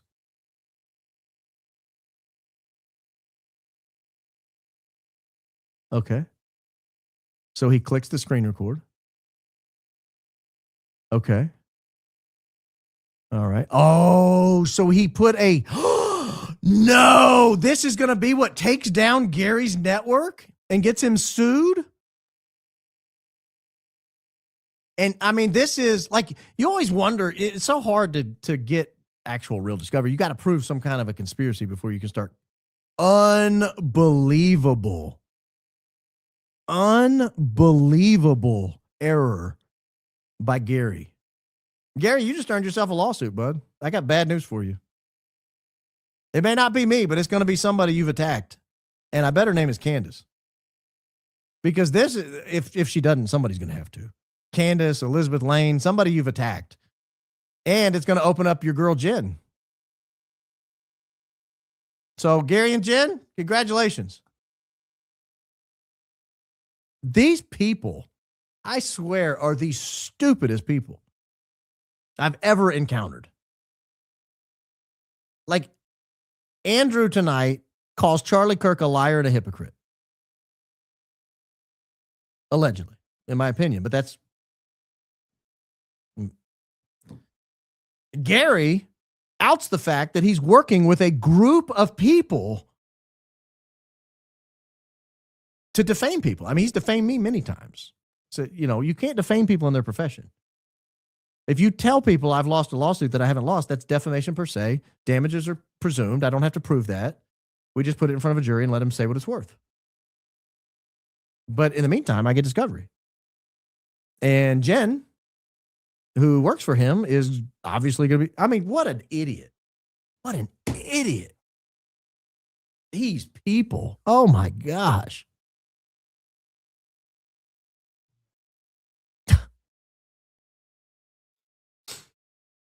Sometimes it's your lucky day, guys. Sometimes it's your lucky day. I've always wondered who he's working with. Now we're going to find out. We're going to get oh gosh, these people. Greensboro, North Carolina. I can't wait to see you on Tucker. It's inevitable. Granddad. Why are you guys saying that? You're trying to jinx it? No. I'd be honored. Good God, my B put me, Ma Judy on T-ville, North Carolina. Do my best. Baron always the Turning Point USA is missing from all the logos in Charlie's segment of his video. Yeah, I always struggles with the fine print. No, that's an alternate logo they have. I don't consider that an issue. My husband and I watched the Religion and Business docuseries. Love to know what you think of it. I've never seen it. Have you watched it? Nope. Love your show. It sounds interesting. I mean, it sounds interesting, but I've never even heard of it. Louisville, Tennessee, next to Maryville, Tennessee. I know where Maryville is. Southeast of Knoxville.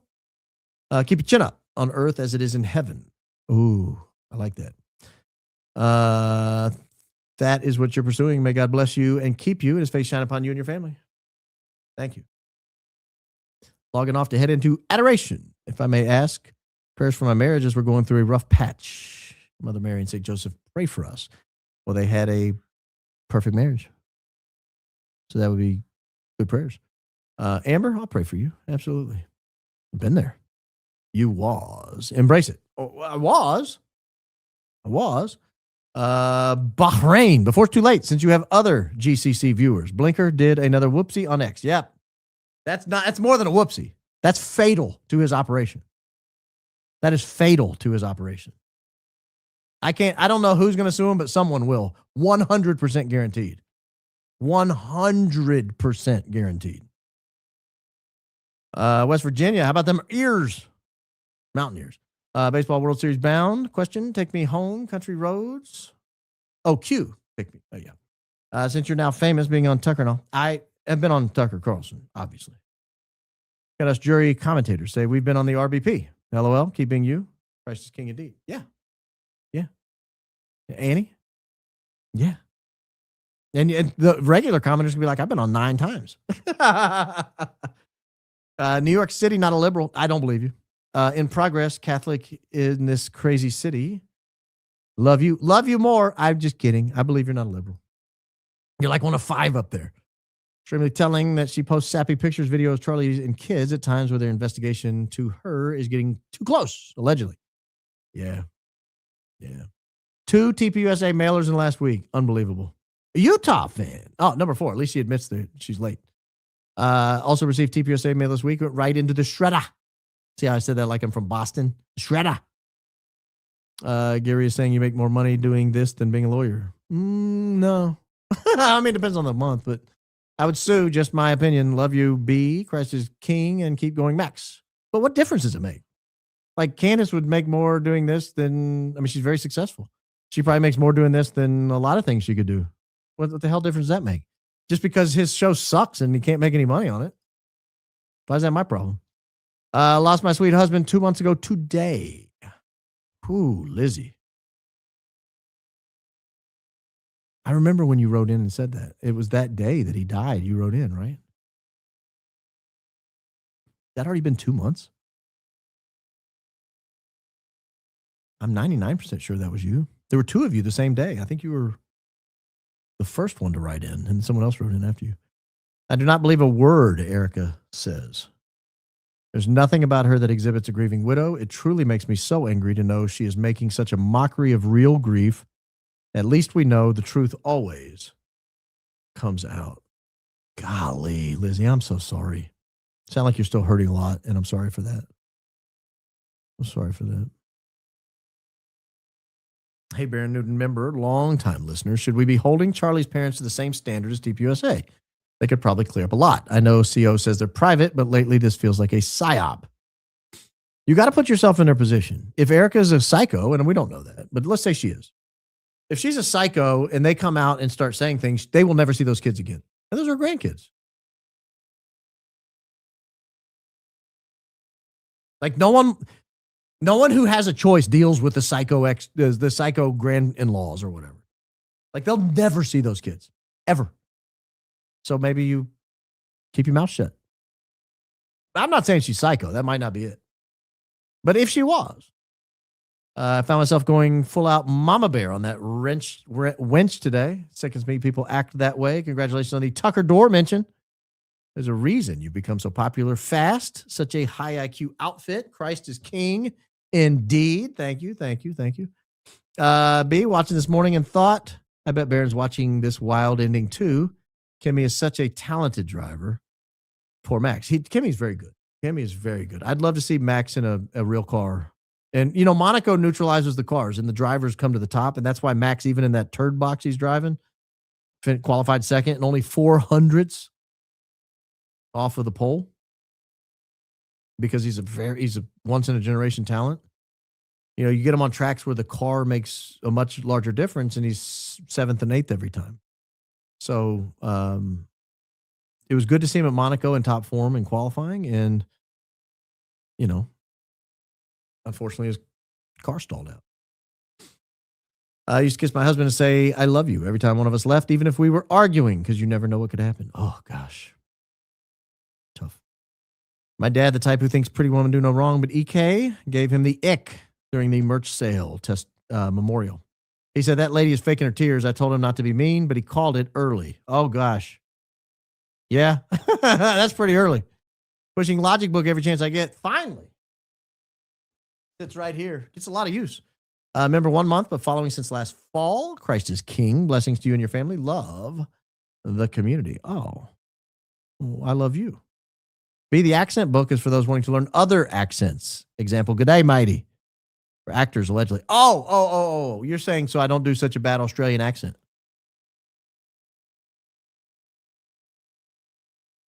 Okay. Tucker, like most of us, let EK cook before speaking up on her.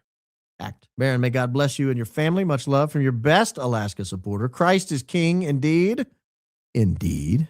Would love to see a discussion between you and Wes Huff. I like Wes Huff. I don't agree with him on a lot of theology.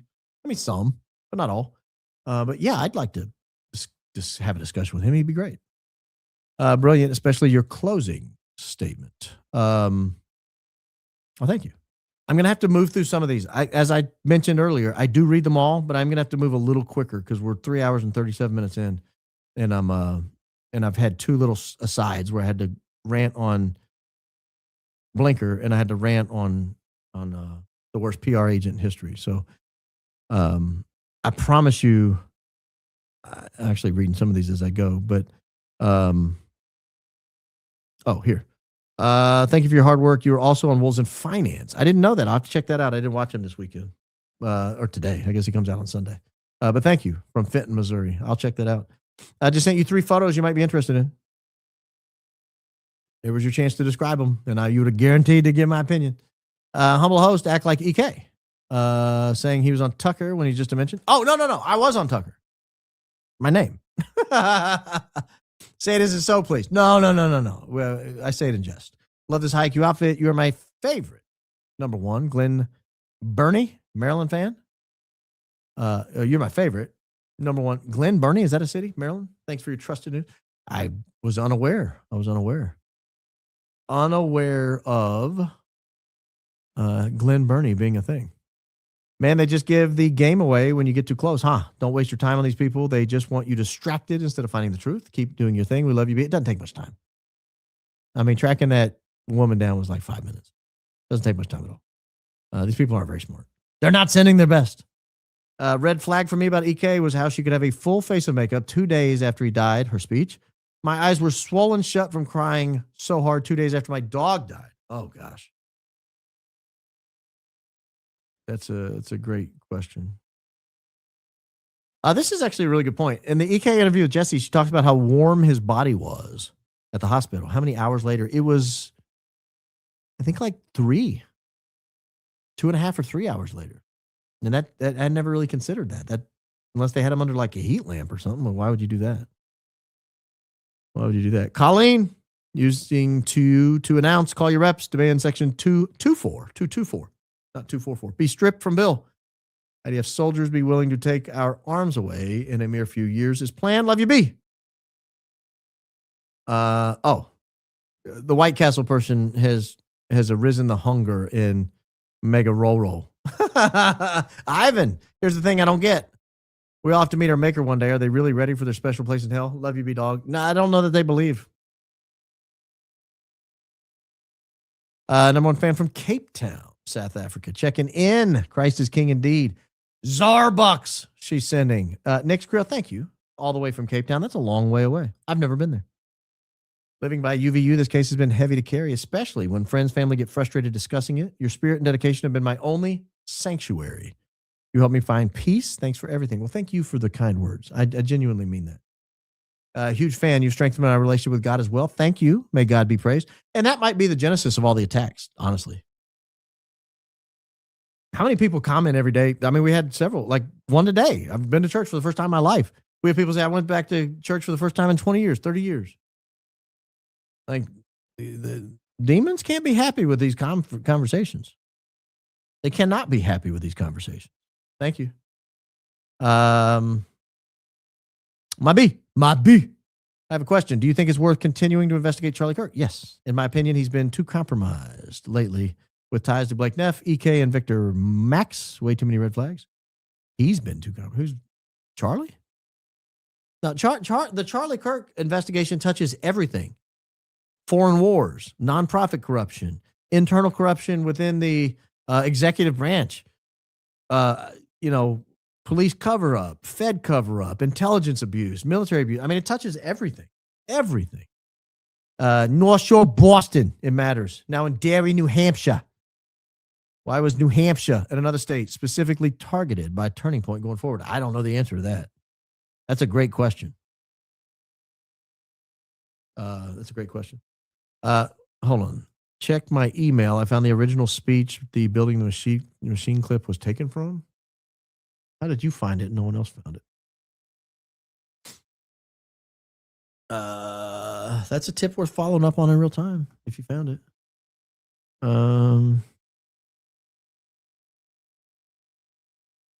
No, guys, stop. You cannot rely on Fed slop. On AI slop. But thank you. I appreciate that, Richard, but that was not it. I thought you had a video of him giving the speech. That was just a speech called Building the Machine one time. Sadly, they think it's fun. There's no such thing as bad media, which is wrong and psychotic. Yeah. A great opening. Have you read David Lifton's book? Best Incidents and the Devil's Chessboard? I've not read that. Can't find anything that compares in every detail about the assassination cover-up that ensued. No, I've not even heard of that. I don't even know what that is. This is real. Why would Andrew get out in front of it before Candace potentially steps on a rake tomorrow by calling it fake? No, I think he's. So here's what I think they're doing. I'll let you in on a little secret. They think they're slick, and they're as bad at lawyers as they are PR agents. He thinks by putting that out that anybody who says it's fake or AI afterwards is subjecting themselves to a lawsuit. That's nonsense. Nonsense. That was the stupidest post I've read in a long time. You just took a beloved American figure and made him look like a liar and a hypocrite. And all you did was provide a picture of a backdrop that frankly may or may not be AI. Who knows? But even if it's not, even if it's a real backdrop, okay, great. There's nothing in that picture that says when that was taken. So you're not doing a very good job of proving it. I'll grant you that it was taken at that event. I'll grant that to you. Release the video. Release the video so we can judge for ourselves if Charlie's a hypocrite and a liar. I don't think he is. But I think that's what they're doing. That's the point. My mom and I had a disagreement in the car before being dropped out of school 25 years ago. I didn't say bye or that I loved her that morning. She passed away 2 years ago, and that day still upsets me. Oh, my gosh, Emil. That's tough. Andrew, you big dummy. Yeah. Andy gets an F as head of PR. Was he ever any good at it? No. He was just a Zionist plant. His whole spiel is projection as he is literally describing what he and his own crew are doing. That's correct. Ivan, God knows I love Bad Cop Baron. God bless you, GBC. I don't want to be Bad Cop Baron all the time, but dadgummit, these people require it half the time. I'm sure I remember a report after Jackie Kennedy died that she wanted info released about JFK's murder, but not until 50 years after her last child's death. Christ is king indeed. I've not heard that. Weekend at Bernie's, sponsored by TPUSA. Yeah, it's like 2026 at Bernie's, unfortunately. Widows, like me, are the hardest on Erika because she makes a mockery of what real grief looks like. Funny how they bring up how often Charlie talked about his death until they had the text. They go, oh, that's a good point. Supposedly Charlie was obsessed with his death. He talked about it all the time, and he constantly talked about it, except when he said, I think they're going to kill me. And they were like, yeah, we don't remember that. We don't want to talk about that. Thank you so much for sending this so we could get Baron Jim of a rant. Please clip this Andrew, your PR sucks rant. This initial response was amazing. Love you, Daisy and B and team. Thank you. Zapruder's film is actually 16 millimeter film. This camera only exposed one 8 millimeter side at a time, so the camera could be compact and have double capacity. Neither here nor there. Unusual or interesting gimmick. I was unaware. I'm not an expert. A high octane performance by you. By my B. You maxed out tonight. Keep going and keep the faith. I'm doing my best up here. I mean, these people make it so hard. They make it so hard.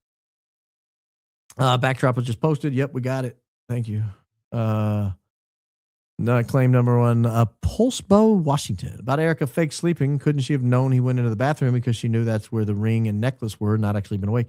Yeah, I guess. But I mean, what a weird point to make, you know? Bet Glary's blinking out. Yeah, I bet he is too. He has really stepped on a pile of dog doo. He is toast. I'm sorry, he's toast. He's toast. That's all I can say. I had a conversation with a lawyer today about Gary. And the only question was, how could you get discovery beyond just Gary, and is Gary worth it? And then like 3 hours later, God has a sense of humor. I mean, honest, that's the honest conversation. Is it even worth it to smack a guy like that in the face? Is he even worth suing? Because you really are kind of stuck with discovery just into him. And guy's boring. Not anymore. Totally worth it now. If I don't sue him, someone's going to. I promise you. After that, every lawyer that has ever been consulted on our side about what the other side is doing is salivating. Salivating. That'll be fun discovery. Thanks, Gary. You're an idiot. I was with my sister somewhere and asked for a gum.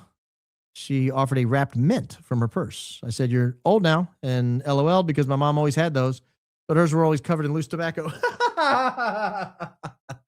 Times have changed. Times have changed. Now they're covered in Zen dust.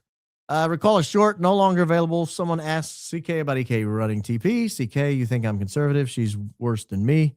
You don't want that, trust me. Okay. Gary, you big dummy. Yeah. I'll allow the MN slander because I agree there are a lot of nutcases here, but there are a lot of good ones out here as well.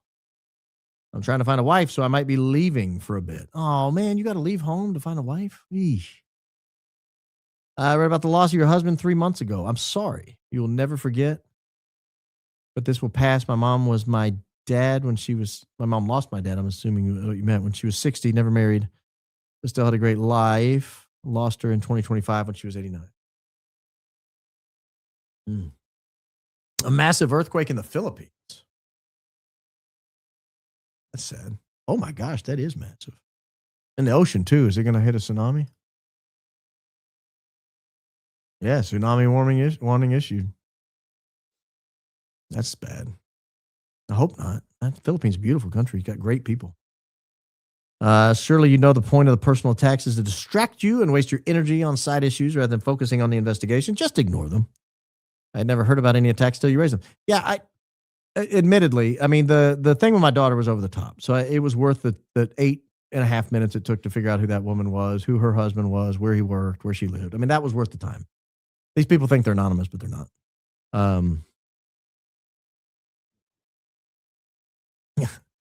Offhanded story. Did I watch the Monica? Yeah. Offhanded story about this. So there was another troll who said something about me that was way out of bounds. So of course I have to look him up. He thinks he's anonymous. He's not. I call him on his personal cell phone this morning, like 7 a.m. And he answers the phone. He's like, "Hello?" And I'm like, "Hey." He's like, "Is this Barron?" I was like, "Yeah." He's like, "How did you get my personal cell phone number?" I was like, "Don't worry about it." He's like, "How do you even know my name?" I was like, "Don't worry about it." He took it down. These guys are big and bad until they know you know where they live. He took it down while we were on the phone call. I'm not saying I'm special, but I'm pretty sure I've been geofenced. My church is in the faith through works list, and the propaganda texts are no joke. And also, Tilly KKE Morfar. Yeah.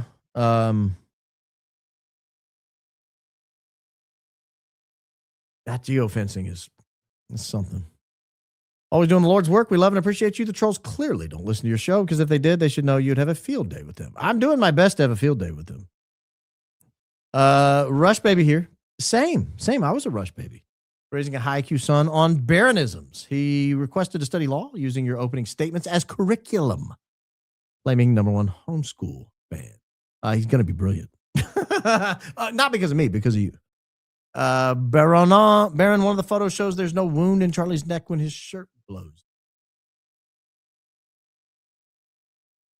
One of what photos?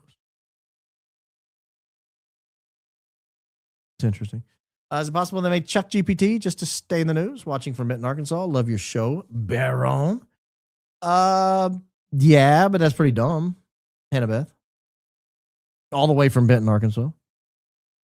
I know there's a Bentonville, Arkansas. Is there a Benton, Arkansas? Anyway, guys, I got to run. We're pushing 4 hours. We'll meet back tomorrow. I guess I may go back over the Gary mistake and the Andrew mistake because I don't know how many people were watching during the comments. Tomorrow pretty early because those are, I think, two of the stupidest PR moves done in a long time. It tells me they're running scared. I mean, they're just not smart. So stay tuned. Next couple of days could get bumpy and interesting. Friday. Oh gosh, what's her name? Oh my gosh, I'm having a total old man moment. Let me get my hard candy and I'll remember. Where's her name? Cassia. We'll be here Friday. Cassia. So tune in for that. You'll like that. Oh my gosh, sorry. I shouldn't have put that in my mouth because it's too big. I was chewing on little pieces before, but that was way too large to continue talking. Yeah, Cassia from the Fredo podcast will be here Friday. Yeah, Friday, 2:00 p.m. Central Time. I'll be back tomorrow night. Not sure exactly what time. Probably 6-ish, maybe 6:30. Could go as late as 7. But stay tuned. I'll put it up, like I usually do, a couple of 3 hours before the show starts, so you get plenty of warning. In the meantime, even when times are tough, even when it seems like everyone's against you, which is not the case here, but I'm just saying, even when you're having a bad day, even when you're celebrating loss, even when you're struggling, Jesus loves you. Jesus loves you.